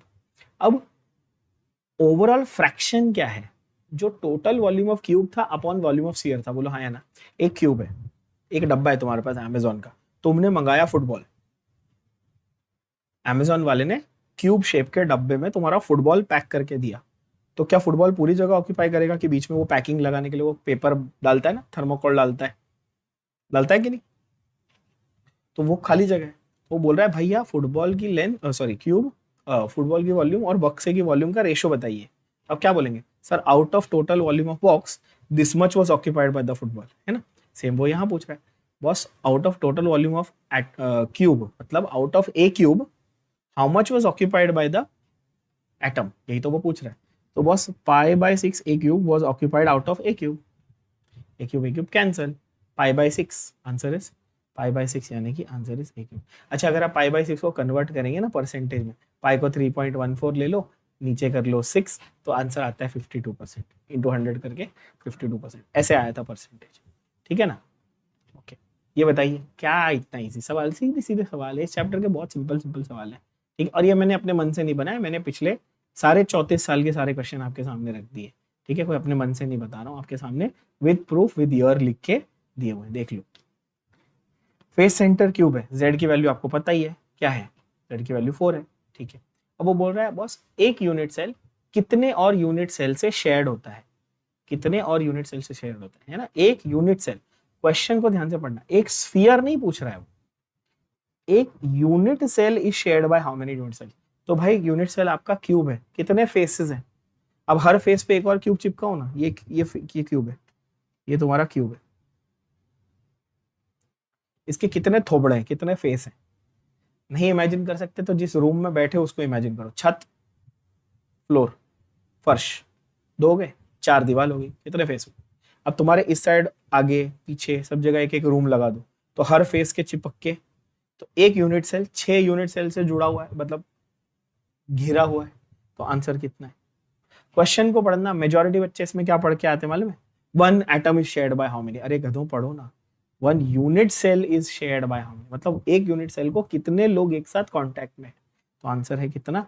6 cubic unit cell है, आंसर 6 ही होगा ना, सीधी बात। अच्छा, कंपाउंड स्टार मार्क क्यों किया? इनफैक्ट स्टार नहीं, इसको 5 स्टार करना चाहिए, स्टार नहीं करना चाहिए, इसको 5 स्टार करना चाहिए। क्यों? क्योंकि 5 स्टार के लायक उतनी रेपिटेशन है, आसान क्वेश्चन है, बट जितनी बार रिपीट हुआ है ये टाइप, हर बुक में, हर पीवाईक्यू सेट में, हर मॉक टेस्ट में ऐसे टाइप का क्वेश्चन मिलता है, उठा के देख लेना। AIPMT 2004 में आया हुआ सवाल है। 2 कंपाउंड हैं, 2 कंपाउंड सॉरी 2 एलिमेंट हैं x और y, क्या है? 2 एलिमेंट हैं x और y, वो मिलकर एक कंपाउंड बनाते हैं, कंपाउंड का फॉर्मूला पूछा है। ये बहुत ही क्लासिक टाइप है, आपके CBSE के NCERT के थियरी में भी दिया है, स्टेट बोर्ड के थियरी में भी दिया, हर जगह दिया। क्या स्ट्रक्चर है? क्यूबिक स्ट्रक्चर है। कैसा? कौन सा क्यूब? नहीं दिया है, क्यूबिक है। x जो है वो कॉर्नर्स ऑफ द क्यूब पे है, y जो है वो फेस सेंटर पे। What is the formula? तो भैया कितने कॉर्नर होते हैं? 8। हर कॉर्नर की कंट्रीब्यूशन कितनी होती है? 1/8। एक कोने पे जो, जैसे अब फिर से रूम की बात कर रहा हूँ, कोना है तुम्हारे रूम का, जिधर तुम बैठे उसके, जैसे मेरे को यहाँ पे मेरे सर पे कोना दिख रहा है मेरे रूम का, अगर उसमें एक छेद करके मैं स्फीयर रखूं तो उसका 1/8 हिस्सा मेरे रूम में होगा, 1/8 हिस्सा मेरे पड़ोसी के, 1/8 हिस्सा इसके पीछे वाले रूम में, जिस जो भी कमरा है उसमें होगा, एक 1/8 हिस्सा उसके बाजू वाले में, एक 1/8 हिस्सा उसके ऊपर वाले में, ऐसे 1/8, ऐसे 8 रूम में वो डिवाइड हो जाएगा स्फीयर। तो हर रूम को कितना है? एक एक डब्बे को, एक क्यूब को किसका कितना मिलेगा? 1/8 हिस्सा। ऐसे कितने कोने हैं तुम्हारे रूम में? हर कोने का 1/8 ले लो ना, तो टोटल कितना बनेगा? 1। तो एक कॉर्नर का कंट्रीब्यूशन 1/8 होता है, ऐसे 8 कॉर्नर होते हैं, तो टोटल नंबर कितना हुआ? 1। और फेसेस कितने हैं? 6। और हर फेस का करके देखो, एक दीवार है तुम्हारी, तुम्हारे पड़ोसी के साथ तुम उसको शेयर करते हो, होल करो, पहले तो पड़ोसी मारेगा, फिर होल करके उसमें स्फीयर लगा दो एक फुटबॉल, तो आधा फुटबॉल तुम्हारे रूम में, आधा फुटबॉल तुम्हारे पड़ोसी के रूम में, है ना? स्फीयर बोले तो बड़ा सा तुमने स्फीयर लगा दिया, समझो, तो आधा ही मिला ना एक फेस से। ऐसे कितने फेस हैं तुम्हारे? 6 फेस है, तो आधे में 6 कितना हुआ? 3। अब क्या बोल रहा है वो? x कोने पे है तो x 1 है, y जो है वो फेस सेंटर पे है तो y 3 है, तो x 1 है, y 3 है, तो x y 3 तुम्हारा आंसर हुआ, यानी कि option A. Clear? 4 mark, done. Simple सवाल।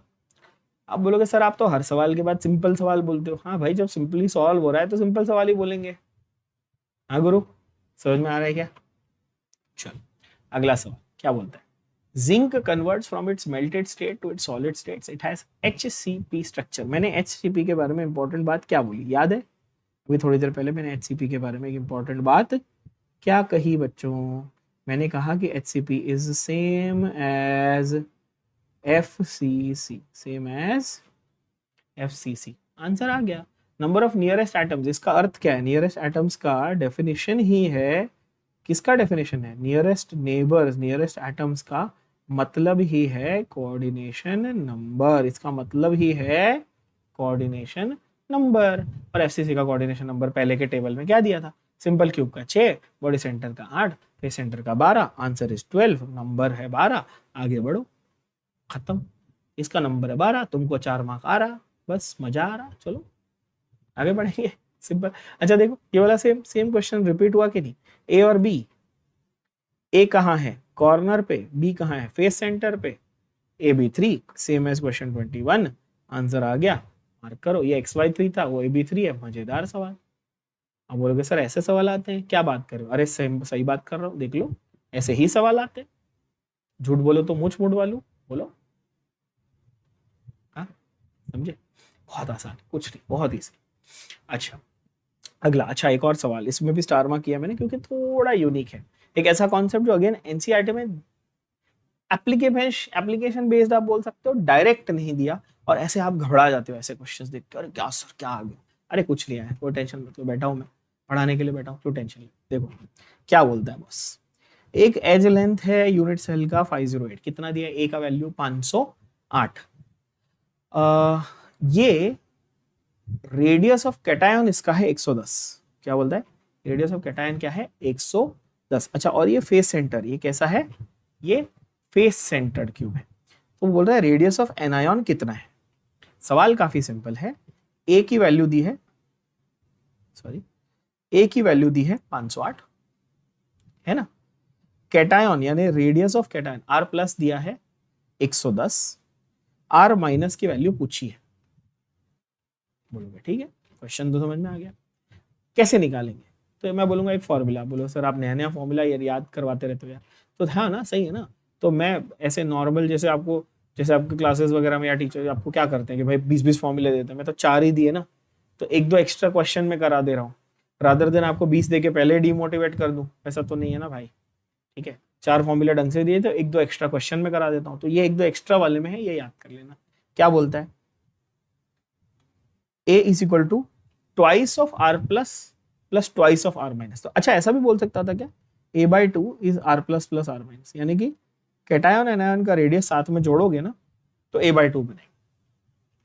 सवाल समझ में आ गया, क्यों, क्योंकि कैटायन एनायन मिला के एक मॉलिक्यूल बनता है, एक आयोनिक कंपाउंड का एक मॉलिक्यूल बनता है।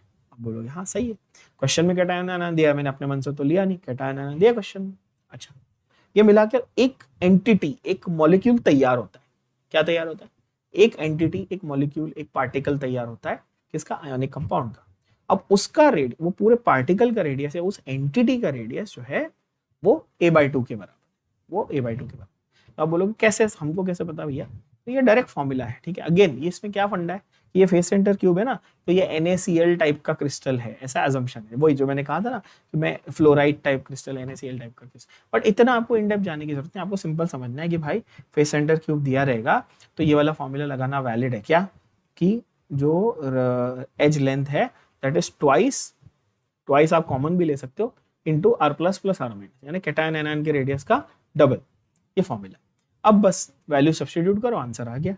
कैटायन का, sorry, total radius edge length कितना दिया, 508, कैटायन का रेडियस कितना दिया, 110, और 2r माइनस आपका बचा 508, 220, 2r माइनस, तो 2r माइनस की वैल्यू कितनी होगी, 288, r माइनस की वैल्यू कितनी होगी, 140। सिंपल है। ये सेम क्वेश्चन आपके महाराष्ट्र के CET में भी आया हुआ है, JEE मेंस में भी आया हुआ है, और नीट में भी आया हुआ है। ये इतना इंपॉर्टेंट सवाल, ठीक, इस अगेन पैटर्न रिपीट होने का चांसेस बहुत हाई है। मैं ये जो कह रहा हूँ ना, आप नीट के एग्जाम के बाद आके मुझसे पूछ लेना, ठीक है सर आपने बोला था ऐसे पैटर्न का रिपीट होने का चांसेस, आप खुद आके मुझे बताना आया कि नहीं आया, दिल पे हाथ रख के सच सच बता दे, ठीक है। नहीं आएगा तो भी बता देना कि सर आपने थोड़ा जजमेंट में गलती कर दी, और आ गया तो अच्छी बात है भाई, आपका ही फायदा, मेरा थोड़ी है ना। चलो अगला सवाल, इंटर मेटालिक कंपाउंड, दो मेटल्स को लेके कंपाउंड बनाया हुआ है LiAg। क्या बताया, LiAg, ठीक है। लिथियम और सिल्वर का बेसिकली एक अलॉय काइंड ऑफ बना होगा, तो लिथियम और सिल्वर का बना दिया, क्यूब बन जाता है जिसका कोऑर्डिनेशन नंबर है 8। आपको मैंने कौन से क्यूब का कोऑर्डिनेशन नंबर 8 बताया, तो आप बोलोगे सर सिंपल क्यूब का आपने 6 बताया, बॉडी सेंटर का 8 बताया, फेस सेंटर का आपने 12 बताया, आंसर आ गया बॉडी सेंटर, मार्क करा, 4 मार्क लिए, आगे बढ़े। उसने बोल दिया ना कोऑर्डिनेशन नंबर 8, बात खत्म, इजी। ओके, अगला सवाल देखो, फिर रिपीट हो गया, सेम क्वेश्चन रिपीट हो गया यार। अच्छा आप बोलोगे सर उसने तो ये भी बॉर्डर चेंज करने का बॉर्डर नहीं किया, 508, सिर्फ इसको चेंज कर दिया टाइम पास के लिए, ये सेम रखा 508, इसको 110। क्वेश्चन को समझ लो। अब देखो मैंने सेम फॉर्मूला लगाया क्या, देखो इसको 508, 110 की जगह इसको कितना ले लिया, 100, तो वहां पे 144 आंसर आया था, यहाँ पे कितना आ जाएगा, 154। आंसर देख लो, कैलकुलेशन आपको सामने है कि नहीं। कुछ डिफिकल्ट आपको लग ही नहीं रहा होगा, आप बोलो सर ये तो ओवर इजी लग रहा है, हाँ ये ओवर इजी है। फिजिकल केमिस्ट्री के क्वेश्चंस हैं बहुत ज्यादा आसान, बिल्कुल चिंता का विषय नहीं है, बिल्कुल दिमाग नहीं लगाना है, सारी इंफॉर्मेशन दी है, सब्स्टिट्यूट करना है, कैलकुलेशन में सिली मिस्टेक नहीं करे, आंसर आ जाएगा। फ्लोराइड आ गया answer, fluoride type structure repeat हुआ है boss, fluoride type structure, calcium का कोऑर्डिनेशन नंबर 8, फ्लोरीन का 4, आंसर क्या पूछा है, कैल्शियम का कितना है, 8। ये समझा, मैंने फ्लोराइड के बारे में थोड़ी इंफॉर्मेशन क्यों दी, क्योंकि 2-3 बार आया है, बाकी सबकी नहीं दी क्योंकि उतनी बार नहीं आया। अब मैं आपको सीशियम क्लोराइड का क्रिस्टल, इसका क्रिस्टल, उसका क्रिस्टल बता के रुला दूं, डिमोटिवेट कर दूं, कोई मतलब नहीं है। उससे अच्छा आपको वो बताऊं ना जो सच में एग्जाम में आया, झूठ क्यों बोलूं आपके सामने, है कि नहीं। चलो अगला सवाल, number of atoms contained in FCC. अरे भाई क्या मतलब, क्या वो तो डिफिकल्ट क्वेश्चन पूछा है क्या। Number of atoms in FCC, आपको ऐसे मैं नींद में से 3 बजे उठाऊं, वैसे तो 3 बज ही रहे तो अगर 3 बजे उठाऊं ऐसे और आपको बोलूं मार्क करो, तो आप फिर भी सही आंसर ही मार्क करोगे। एफसीसी का आंसर कितना है बच्चों, नंबर ऑफ एटम्स का आंसर है 4। सिंपल, अच्छी बात है। ओके, नीट का 2020 का सवाल 5 स्टार मैंने मार्क किया, सबसे आसान लेकिन सबसे इंपॉर्टेंट सवाल। स्टेट बोर्ड की टेक्स्ट बुक में भी ये एज इट इज दिया हुआ, एज इट इज ये लाइन दी हुई है स्टेट बोर्ड की टेक्स्ट बुक, एनसीईआरटी के टेक्स्ट बुक में एज इट इज लाइन दी हुई है। यूएसएस का सिनॉप्सिस ले लो, मार्वल का सिनॉप्सिस ले लो, टारगेट का सिनॉप्सिस, आपकी जो पसंद की बुक है, एमटीजी फिंगर टिप्स का सिनॉप्सिस, जो पसंद की आपकी बुक है, उसमें हर जगह ये लाइन हाईलाइटेड करके अच्छे से सब जगह दी हुई है कि भाई एक ही क्रिस्टल है आपके पूरे सिलेबस में, जो आपको एग्जाम्पल दिया गया जिसमें फ्रेंकल डिफेक्ट, शॉटकी डिफेक्ट दोनों दिखते हैं। फ्रेंकल डिफेक्ट क्या था, फ्रेंकल डिफेक्ट क्या है, वो इंटरस्टिशियल डिफेक्ट है जो इंट्रा आयोनिक, मतलब वो आयन के अंदर ही अंदर वो interstitial defect, localise interstitial defect है ना। और शॉटकी क्या था, cation anion combination, combination deficiency, combination vacancy, cation भी जाता है एनायन भी जाता है। ऐसा दोनों डिफेक्ट कौन से ऐसा सब्सटेंस है उसके क्रिस्टल में दिखता है, तो आंसर इज सिल्वर ब्रोमाइड। सीधा factual, either you know the answer और you don't know the answer, and if you don't know the answer you are an idiot. I am telling you to your face, मैं आपको मुंह पे बोल रहा हूँ, जिस बच्चे को ये नहीं आता ना उसको तो थप्पड़ मारने चाहिए, और उसको बिल्कुल नीट के मार्क्स डिजर्व नहीं करता। ठीक है, तो आपने अभी तक अगर नहीं पढ़ा है तो कम से कम अब पढ़ लो, अब याद करके चले जाओ कि फ्रेंकल और शॉटकी दोनों डिफेक्ट दिखाने वाला क्रिस्टल कौन सा है, AgBr यानी कि सिल्वर ब्रोमाइड। ठीक है, ओके। ये वाला सवाल बहुत प्यारा, बहुत ब्यूटीफुल सवाल है, इजी नहीं है, थोड़ा सा ट्रिकी है, थोड़ा टाइम लेके शांति से समझना। और ब्रिलियंट बात यह है कि आप आईसीएससी की जो स्टेट बोर्ड की 12वीं की टेक्स्ट बुक होती है उसमें सॉलिड स्टेट चैप्टर देखो, मिलेगा ये क्वेश्चन। आईएससी की जो बुक होती है ना, अगर आप आईएससी की बुक देखोगे, एनसीईआरटी की बुक देखो, उसमें ये सवाल मिलेगा। एग्जाम्पलर का सवाल है, डायरेक्ट बाय द वे उठा के दिया हुआ है, एग्जाम्पलर का सवाल है। आप मार्वल देख लो, उसमें है, जेई के पेपर में आया हुआ है, ये नीट 2019 में आया हुआ है, ये आप कहीं भी देखो ये सवाल आया। थोड़ा ट्रिकी है, जनरली आप इसको थोड़ा सा बोल सकते हो जेई लेवल का काइंड ऑफ, नीट में भी ये इजी में नहीं गिना जाएगा, थोड़ा मॉडरेटली डिफिकल्ट में गिना जाएगा। है कुछ नहीं, कॉन्सेप्ट समझ जाओगे तो बहुत आसानी से समझ। चलो देखते कॉन्सेप्ट समझ, देखो मैं कॉन्सेप्ट बता, सॉरी फंडा समझो। नॉर्मली अगर मैं आपको कहूं निकल ऑक्साइड लिखो तो आप बोलोगे हाँ लिखते हैं ना, निकल ऑक्साइड, निकल ऑक्साइड लिखते हैं, ठीक है। अब निकल ऑक्साइड आपने NiO लिखा, मतलब एक निकल है एक ऑक्साइड है, बोलोगे सही है। चार्ज कितना है, तो आप बोलोगे सर निकल और ऑक्साइड है तो ऑक्सीजन पे 2 माइनस चार्ज है और निकल पे 2 प्लस चार्ज है, इसलिए ओवरऑल न्यूट्रल लिखा है। तो पार्टिकल हो गए 1 1 और चार्ज हो गया 2 प्लस 2 माइनस। क्लियर, ये नॉर्मल सर्कमस्टेंसेस में है। सवाल को पढ़ो, निकल ऑक्साइड जिसमें डिफेक्ट है, नॉर्मल नहीं है, कैसा है डिफेक्ट, नॉर्मल होता तो Ni1O1 ऐसा होता, NiO, पर डिफेक्ट की वजह से NiO 98 हो गया, 0.98 हो गया, मतलब 1 की जगह 0.98, मतलब 0.02 मिसिंग है, वैकेंसी हो गई। मेटल डेफिशिएंसी, मेटल की गायब, मेटल के की वैकेंसी, मेटल का गायब होना। क्लैरिटी से समझ में आया। अब इसमें बोलता है कि भैया आपके पास सिर्फ Ni2 प्लस नहीं है, Ni2 प्लस भी है, Ni3 प्लस भी है। अब वो बोल रहा है Ni2 प्लस कितना फ्रैक्शन है और Ni3 प्लस कितना फ्रैक्शन, उसमें से सिर्फ Ni2 प्लस कितना फ्रैक्शन है वो बता दो, बाकी बचा हुआ Ni3 प्लस होगा वो तो मालूम। क्वेश्चन समझ में आया। एक क्रिस्टल है निकल ऑक्साइड का, उसमें निकल की 2 वैरायटी है, +2 वाली +3 वाली। टोटल 1 मोल निकल की जगह सिर्फ 0.98 मोल ही है। अब उसमें से Ni2 वाली वैरायटी कितनी फ्रैक्शन, कितनी परसेंट है, समझ में आ गई। ठीक, अब आंसर देखते समझते सॉल्व कैसे करते। मैंने क्या बोला, नॉर्मल वाज NiO, डिफेक्ट पे Ni 0.8 to O1, ये डिफेक्ट है, तुमको दिया क्वेश्चन। अब अज्यूम करो कि तुम्हारे पास यहां पर Ni2 प्लस भी Ni3 प्लस भी है ना, टोटल दोनों मिला के कितने हैं, तो टोटल आप बोलोगे सर 0.98 है, मिला के कितने 0.98। तो अगर मैं Ni2 प्लस यानी 2 प्लस चार्ज वाले निकल x अज्यूम कर लूं, तो 3 प्लस चार्ज वाले निकल जो है वो 0.98 माइनस एक्स बचे। फिर से सुनना, टोटल है 0.98 मोल्स, है ना, मोल्स बोल रहा हूं मैं बार बार, 0.98 मान लिया ना। अच्छा, टोटल है इतने, तो अगर 2 प्लस वाला x है तो 3 प्लस वाला क्या है बच्चों, 3 प्लस वाला क्या है 0.98 माइनस एक्स। अच्छा, since compound given is neutral, क्या कंपाउंड दिया हुआ है न्यूट्रल है क्या, देखो इस पे कोई चार्ज तो लिखा नहीं, न्यूट्रल है। आप बोलोगे हाँ सही बात है सर न्यूट्रल है, तो charge of cation, total charge of cation is total charge of anion.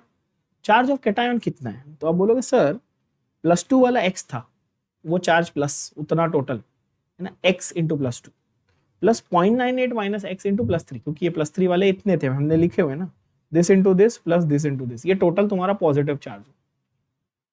और नेगेटिव चार्ज कितना हुआ भैया, एक ही ऑक्सीजन है जो चुपचाप -2 चार्ज लेके बैठा हुआ है, ऑक्सीजन तो एक ही है जो ऑक्साइड फॉर्म है, -2 चार्ज लेके बैठा है। तो अब क्या हुआ, 2x plus 2.94 minus 3x equal to -2, तो x equal to 0.94, x equal to 0.94। अब यहाँ पर अगर मेरे जैसा कोई कमीना टीचर होता, घोचू टीचर नहीं कमीना टीचर होता, तो एक ऑप्शन जरूर तुमको 0.94 देता, ये देखने के लिए कि कितने हरक पदोड़े बच्चे, कितने ओवर एंथुजियास्टिक बच्चे फटक से 0.94 मार्क करते हैं। सवाल को फिर से पढ़ना, और यही तुमको वो घुमा देता है, वो तुमको Ni2 प्लस की एग्जिस्टेंस कितनी है वो नहीं पूछ रहा है, वो पूछ रहा है फ्रैक्शन, मतलब आउट ऑफ टोटल वो कितना है। तो तुम्हारा टोटल कितना था 0.98, उसमें से Ni2 प्लस कितना निकाला तुमने x 0.94, अब ये दोनों का रेशियो मांगा है उसने, तो आंसर कितना है 0.96। मैं बता रहा हूं फिर से, आपने Ni2 प्लस के क्वांटिटी निकाली 0.94, बट मेरे को उसका टोटल फ्रैक्शन चाहिए आउट ऑफ टोटल, तो आंसर है 0.96। मैं होता तो मैं 0.94 ऑप्शन देता, तुम नसीब वाले हो नहीं दिया, और हो सकता है अगले साल वो रिपीट करके दे दे कंफ्यूज करने के लिए, तो कंफ्यूज नहीं होना है क्योंकि अभी बता दिए। क्वेश्चन समझ में आ गया अच्छे से, अच्छा सवाल। चलो, इनकरेक्ट स्टेटमेंट मार्क करना है, बहुत ही आसान, नीट 2017 का क्वेश्चन है, गलत क्वेश्चन था क्योंकि इसमें 2 ऑप्शन इनकरेक्ट है, क्वेश्चन ही गलत था, चैलेंज कर सकते थे, किया भी था आई थिंक बहुत लोगों ने, बट फिलहाल आप कॉन्सेप्ट समझ लो, क्वेश्चन के बाद ज्यादा focus. FeO 0.98 has non-stoichiometric metal deficiency defect। भैया यहाँ पर मेटल डेफिशिएंसी नहीं, मेटल एक्सेस है, इसलिए ये स्टेटमेंट रॉन्ग है। क्यों, आप बोलोगे कैसे पता मेटल एक्सेस, तो आयन 1 है और ऑक्सीजन 1 की जगह पे 0.98 है, कौन कम है, एनायन कम है, तो मेटल कम है कि मेटल ज्यादा है, एक्चुअली मेटल एक्सेस है ना, ठीक है बोलोगे ओके हाँ, तो ये तो इनकरेक्ट स्टेटमेंट, डेफिशिएंसी दिया इनकरेक्ट। अच्छा, density decreases in case of short की, डेंसिटी कम हो जाती है हाँ, क्योंकि वैकेंसी डिफेक्ट है ना, कैटायन एनायन दोनों गए, वजन कम हो गया लेकिन डेंसिटी कम हो। NaCl इज इंसुलेटर सॉलिड, हाँ, silicon is semiconductor, yes, silver is conductor, it's a metal, quartz is piezoelectric crystal, yes, piezoelectricity पे मैं नहीं जा रहा, फिजिक्स में पढ़ ले, ठीक है। Then your Frenkel defect is favoured in those ionic compounds in which size are almost equal, yes, there are criteria given to you, Schottky में कैटायन और एनायन की साइज में बहुत ज्यादा मेजर डिफरेंस होना चाहिए, है ना, लेकिन फ्रेंकल में ना डिफरेंस बहुत ही कम होना चाहिए, ये भी डायरेक्ट एनसीईआरटी में से सीधा सीधा लाइन ऐसा दिया हुआ है, ठीक है। अरे सॉरी, उल्टा बोल दिया, शॉर्टकी में बहुत ज्यादा डिफरेंस होना चाहिए, फ्रेंकल में नहीं होना चाहिए, बट यहाँ पर उन्होंने इनकरेक्ट स्टेटमेंट दिया ना, sizes should be almost equal, नहीं, size should be cation large anion small, है ना, ऐसा होना चाहिए, मतलब दोनों में से कोई भी एक बड़ा एक छोटा, मतलब डिफरेंस होना चाहिए फ्रेंकल। यहाँ क्या बोला है, फ्रेंकल में साइज इक्वल, नहीं, फ्रेंकल में साइज डिफरेंट चाहिए, तो ये भी इनकरेक्ट स्टेटमेंट है, तो ये भी इनकरेक्ट स्टेटमेंट, ठीक है। तो आंसर ए और डी दोनों हो सकता था, हाँ हो सकता है उनसे यहाँ पर मिसप्रिंट हुआ हो, या यहाँ पर मिसप्रिंट हुआ, कोई एक उनसे मिसप्रिंट हो गया हो छापते वक्त या करते वक्त, वो अलग बात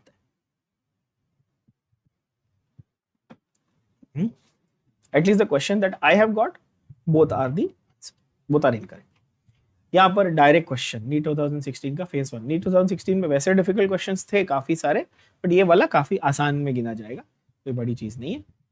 अच्छा, कुछ क्वेश्चंस इस चैप्टर के ऐसे भी है बच्चों जो आपके नीट के सिलेबस के एकदम टोटली बाहर है, मतलब कुछ उनका लेना देना ही नहीं आपके करंट सिलेबस से, तो वो क्वेश्चंस मैं आपको एक्चुअली नहीं कराऊंगा और बोल दूंगा कि वो मत करना।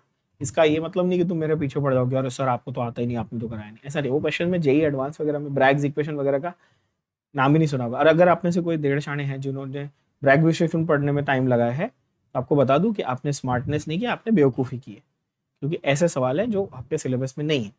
स्मार्टली पढ़ने का मतलब यह है कि आपको पता होना चाहिए कि क्या छोड़ना है, किस पे टाइम वेस्ट नहीं करना है ना। ठीक है, चलो। Lithium has BCC structure. BCC समझते ही जेड की वैल्यू समझ में आ गई क्या, 2। ठीक है, डेंसिटी कितनी दी है, डी का वैल्यू 530 केजी पर मीटर क्यूब। केजी पर मीटर क्यूब, डेसीमीटर नहीं, सेंटीमीटर नहीं, मीटर क्यूब। किलोग्राम में दिया तो मीटर क्यूब। अच्छा, मास इज 6.94, तब capital M. Calculate edge length, यानी ए की वैल्यू पूछी हुई है। ठीक है यार, फॉर्मूला है, रिपीट सब्स्टिट्यूट करो, आंसर आएगा D Z M upon A cube N A. तो ए क्यूब क्या होगा, इसको यहां लेके जाओ, इसको यहां लेके आओ, ए क्यूब क्या हो जाएगा, Z M upon D N A. Z की वैल्यू 2, मोलार मास दिया 6.94, डी डेंसिटी कितनी दी है 0.53। आप बोलो सर 0.53 कैसे, कहाँ 530 दी। हाँ तो मेरे गोचू बच्चों, किलोग्राम पर मीटर के क्यूब में दी हुई है कि नहीं। और डेंसिटी कितनी दी है, हाँ सॉरी, डेंसिटी किलोग्राम पर मीटर क्यूब में दी है। और तुमको आंसर चाहिए किस में, पिकोमीटर में चाहिए। आंसर किस में चाहिए, पिकोमीटर में चाहिए, है ना। तो मैं डेंसिटी को अगर ग्राम पर सीएम क्यूब में ले लूं तो क्या मेरा कुछ नुकसान होगा, नहीं ना। तो लिया ना मैंने ग्राम पर सीएम क्यूब में, क्या दिक्कत है, बोलो है ना। किस में लिया, ग्राम पर सीएम क्यूब। कैसे, केजी पर मीटर क्यूब को कन्वर्ट किया ना, समझ गए।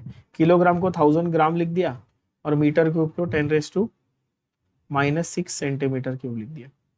समझ गए क्या, आंसर आ गया। सॉरी, 10⁻6 मीटर क्यूब लिख लिया, मीटर क्यूब को 10⁻6 मीटर क्यूब लिख लिया।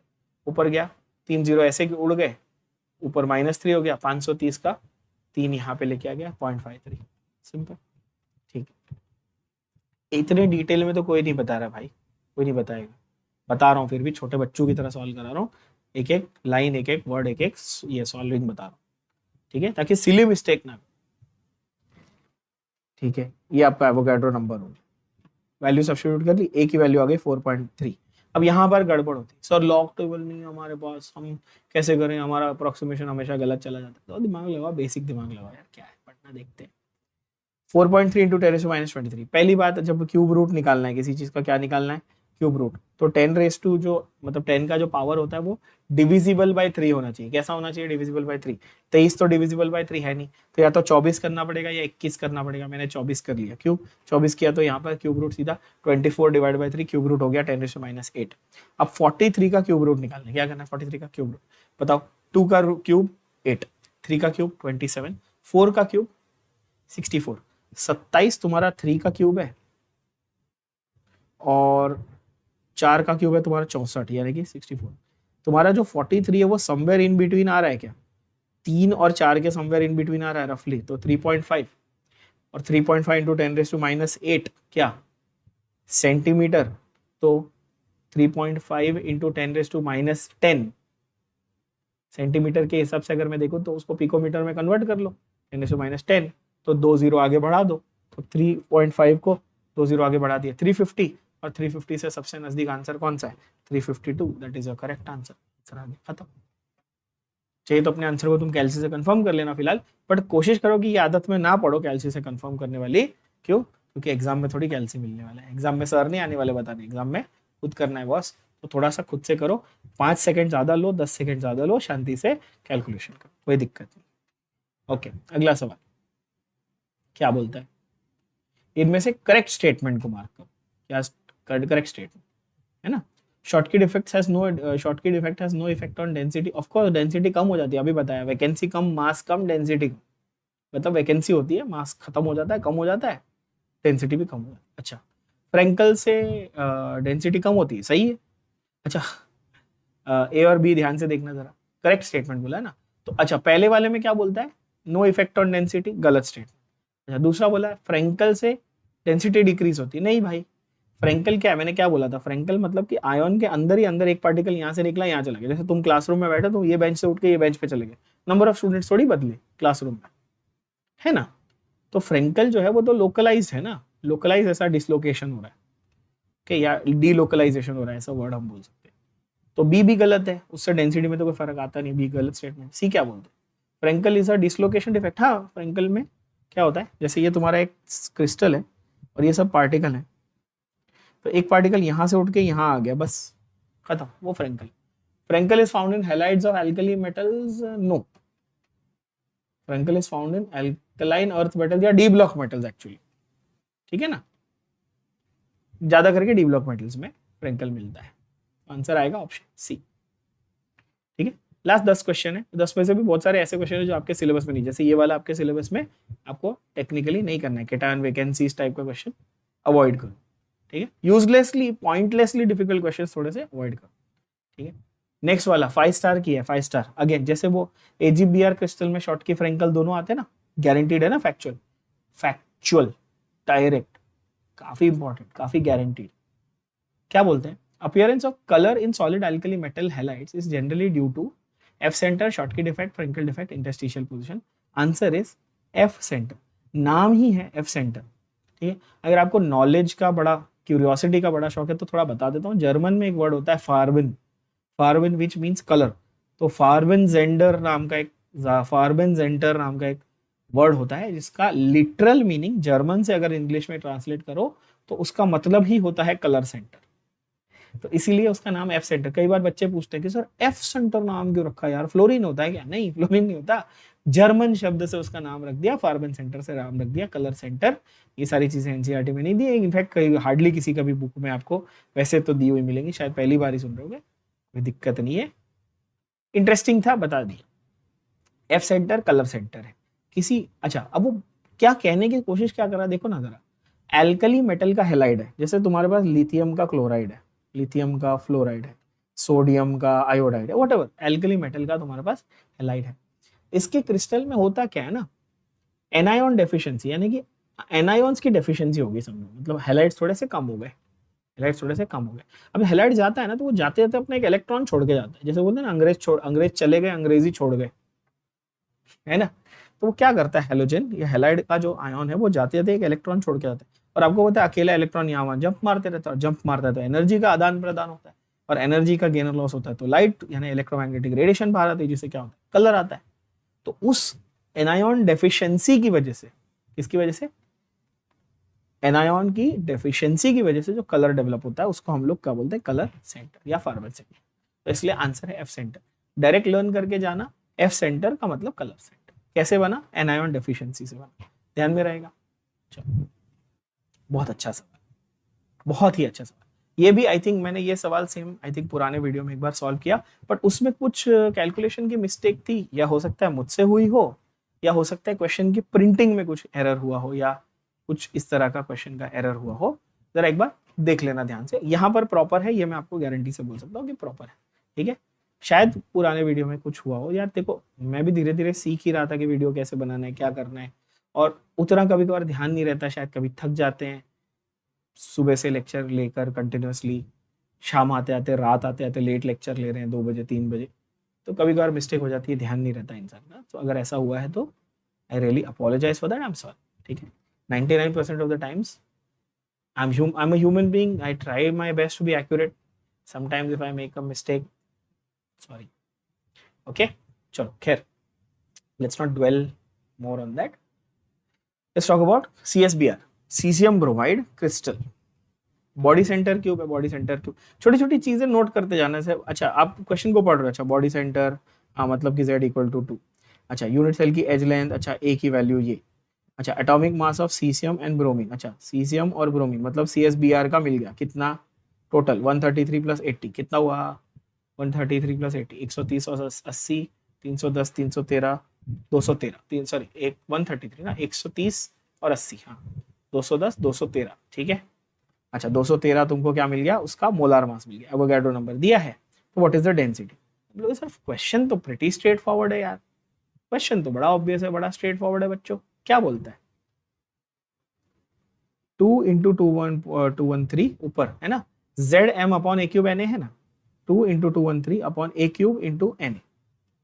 अच्छा ये कैसा है, 436 क्यूब इंटू 10⁻30। आप बोलोगे सर ये कहाँ से आया, अरे तो भैया 436 आपको दिया है क्वेश्चन में, 436.6 दिया है, मैंने स्मार्टली पहले ही उसको राउंड ऑफ कर लिया, फालतू में टाइम वेस्ट नहीं करना है मेरे को डेसिमल प्लेसेस, है ना। समझो आप बात को जरा प्यार से मोहब्बत से। क्या बोलते, 436 तुमको पिकोमीटर दिया ना, तो इंटू 10⁻10 क्या कर लिया, सेंटीमीटर। पूछो क्यों, सारे ऑप्शन किस में दिए, सेंटीमीटर की, इतनी बुद्धि वापरो। और हमेशा पिकोमीटर को सेंटीमीटर में कर लेना सॉलिड स्टेट चैप्टर, ये याद रखिए। तो 10⁻10 सेंटीमीटर था, उसका क्यूब कर लो, कितना आया 10⁻30, और 436 का क्यूब यहाँ है, समझ गए। अच्छा आप बोलोगे ओके क्यों ऐसा लिखा, उसका भी मतलब समझाता हूँ, क्यों ऐसा लिखने का मीनिंग क्या था, उसका फंडा क्या था। तो 436 को मैं 3 बार लिख रहा हूँ, देखो 436 436 436, ऊपर में लिख रहा हूँ 2 इंटू 213, और यहाँ एक इसका जो 10 था ना, देखो 23 और -30, ओवरऑल कितना हुआ, ओवरऑल कितना हुआ, तो आप बोलोगे सर कितना हुआ, कितना हुआ ओवरऑल भाई, 23 और -30 तो -7, -7 ऊपर गया तो +7 हो गया, -7 ऊपर गया तो क्या हो गया, +7 हो गया। अब बोलोगे सही है, एक नंबर काम हो गया। अब मैं क्या करूँ, 2 इंटू 213 इंटू 10 अपॉन 436 436 436 6। अब बोलोगे सर ये कहाँ से आया, तो यहाँ पर छोटी सी एक रुकिए, ये 10⁻6 हो जाएगा, क्या हो जाएगा 10⁻6। क्यों, मैं -7 को ऊपर लेके गया, +7 हो गया, उसमें से 10 मैंने यहाँ रख लिया और 10⁻6 यहाँ कर लिया। क्यों रखा 10 यहाँ पर, वो भी देखना भैया। 2 5 ये 213 का मैंने, अच्छा 213 का आप डबल करोगे तो 426 होता है, करके देखना, है ना। तो 213 का डबल मैंने क्या किया 426, और 426 को मैंने सीधा 426 से एक बार काट ही दिया, समझो काट ही दिया। बोलोगे ठीक है, या फिर आप ऐसा कर सकते थे 213 को 426 से 2 गुना काट दो, और ये 2 को 2 से काट दो, तो ये पूरा बेसिकली ये 1 हो गया। अब बचा क्या, ऊपर मैंने 10 लिया था, ये 10⁻6 है, 10⁻7 ऊपर गया था, याद रख, है ना। ये 5 मतलब 2 5 2 3 क्या हो गया, 2 5 2 3। अब ओवरऑल कैलकुलेशन करो। सो ऊपर 5 है, नीचे 436 इंटू 436 है, मैं उसको 435 ले रहा हूँ, क्या ले रहा हूँ 435 435 435 ले, फिर 5 से कैंसिल होगा, 87 435 और 3, है ना, 87 435 और सी 3। अब ओवरऑल मेरा क्या वैल्यू आएगा, ध्यान से देखना,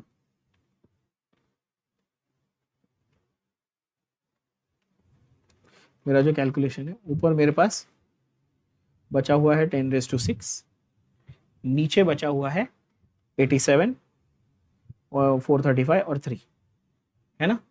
मतलब कि यहाँ पर 10⁻6 बोले तो ये ऐसा बड़ा सा एक नंबर है, और ये ऊपर नीचे 87 435 और 3। अब ये आप डिविजन जब कंप्लीट करोगे तो आपको आंसर क्या आएगा, 4.25 ग्राम पर cm3। ये एक छोटा सा चीज़ है जो मैं चाहता हूँ कि आप खुद से ट्राई करो, ठीक है ना, खुद से ट्राई करो, कुछ अप्रोक्सीमेशंस निकालो, जैसे कि 10⁻6 है तो उसको 100/85, फिर 10⁻4 अपॉन 435, फिर है ना, इस तरह से कैलकुलेशन करो, अप्रोक्सीमेशन करके आंसर लेके आओ, आंसर सेम आएगा। अच्छा मैंने इसके पहले भी जो इसका सॉल्विंग किया था उसमें आंसर सही आया था, उसमें लॉजिक मैंने आपको थोड़ा कॉम्प्लिकेट कर दिया था खुद ही मैंने, वो लॉजिक शायद बहुत बच्चों को नहीं समझ में आया होगा, कि वहां पर हमने किया था कि भाई क्या एक यूनिट सेल के अंदर बिकॉज बॉडी सेंटर्ड है तो 2 फॉर्मूला यूनिट्स आते हैं, मेरा आंसर 8 पॉइंट समथिंग आया था, 8.5 और 9 समथिंग आया था, उसको मैंने 2 फॉर्मूला यूनिट से डिवाइड करके 4.5 आंसर लाया था, दैट वाज 4.25। खैर वो उसमें उस फंडे में मत पढ़ना, यहाँ डायरेक्ट फॉर्मूला कर लेना, आंसर आ जाएगा। आपको चाहिए तो मैं आपको बेसिकली कैलसी से भी अभी का अभी करके कंफर्म कर देता हूँ क्वेश्चन का आंसर।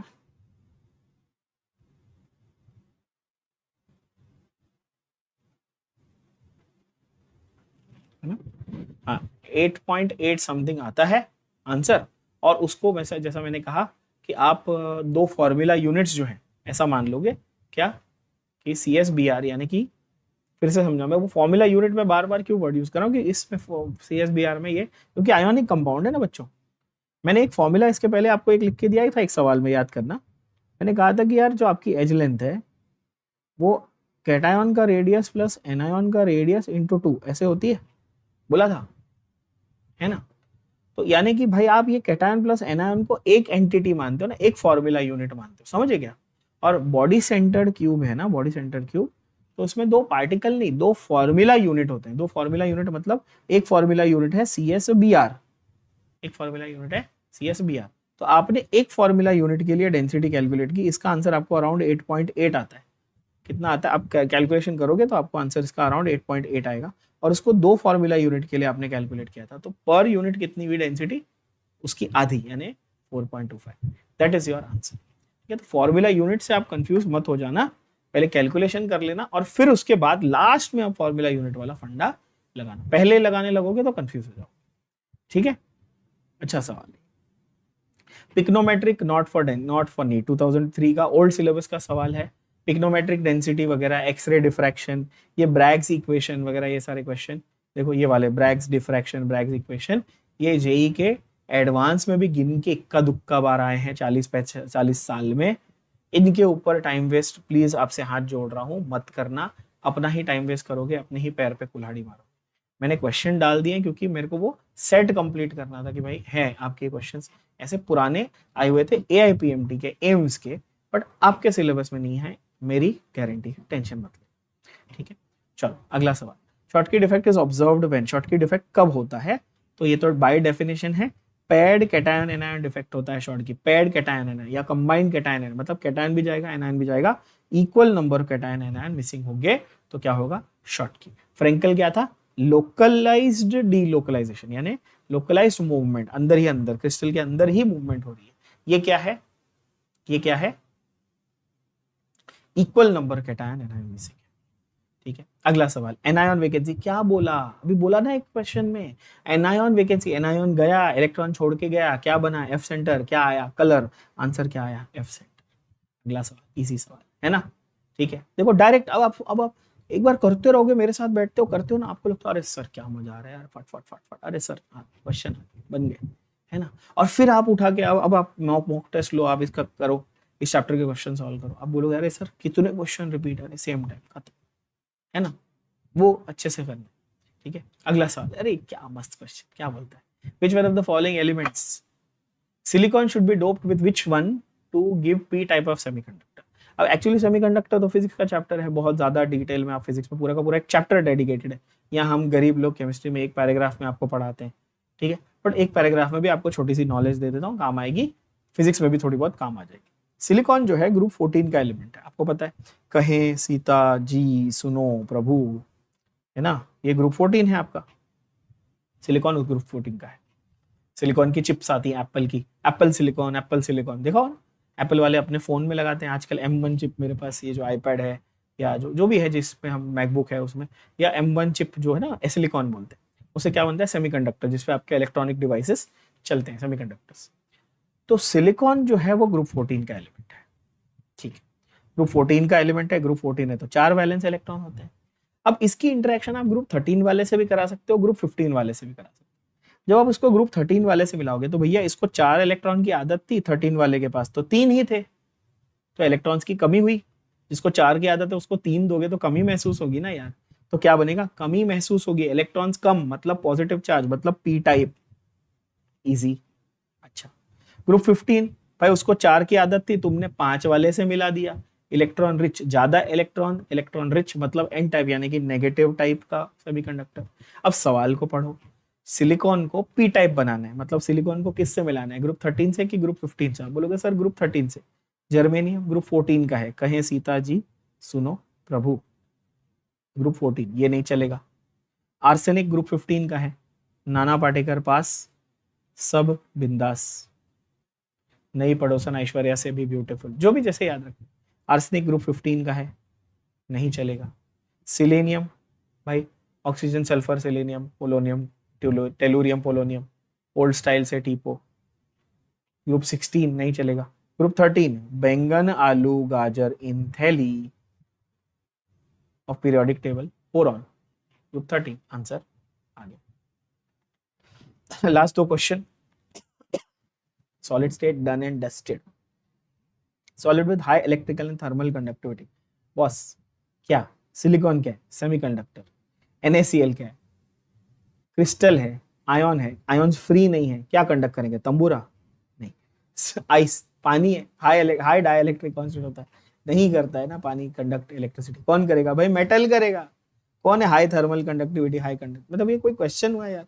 5वीं क्लास के बच्चे को दे दो, बता देगा आंसर क्या है, लिथियम मेटल है। ठीक है। ऑन डोपिंग आंसर आ गया, देखो ऑन डोपिंग जर्मेनियम। अच्छा जर्मेनियम कौन से इसका था? ग्रुप 14 का, सिलिकॉन का ही छोटा भाई था ना।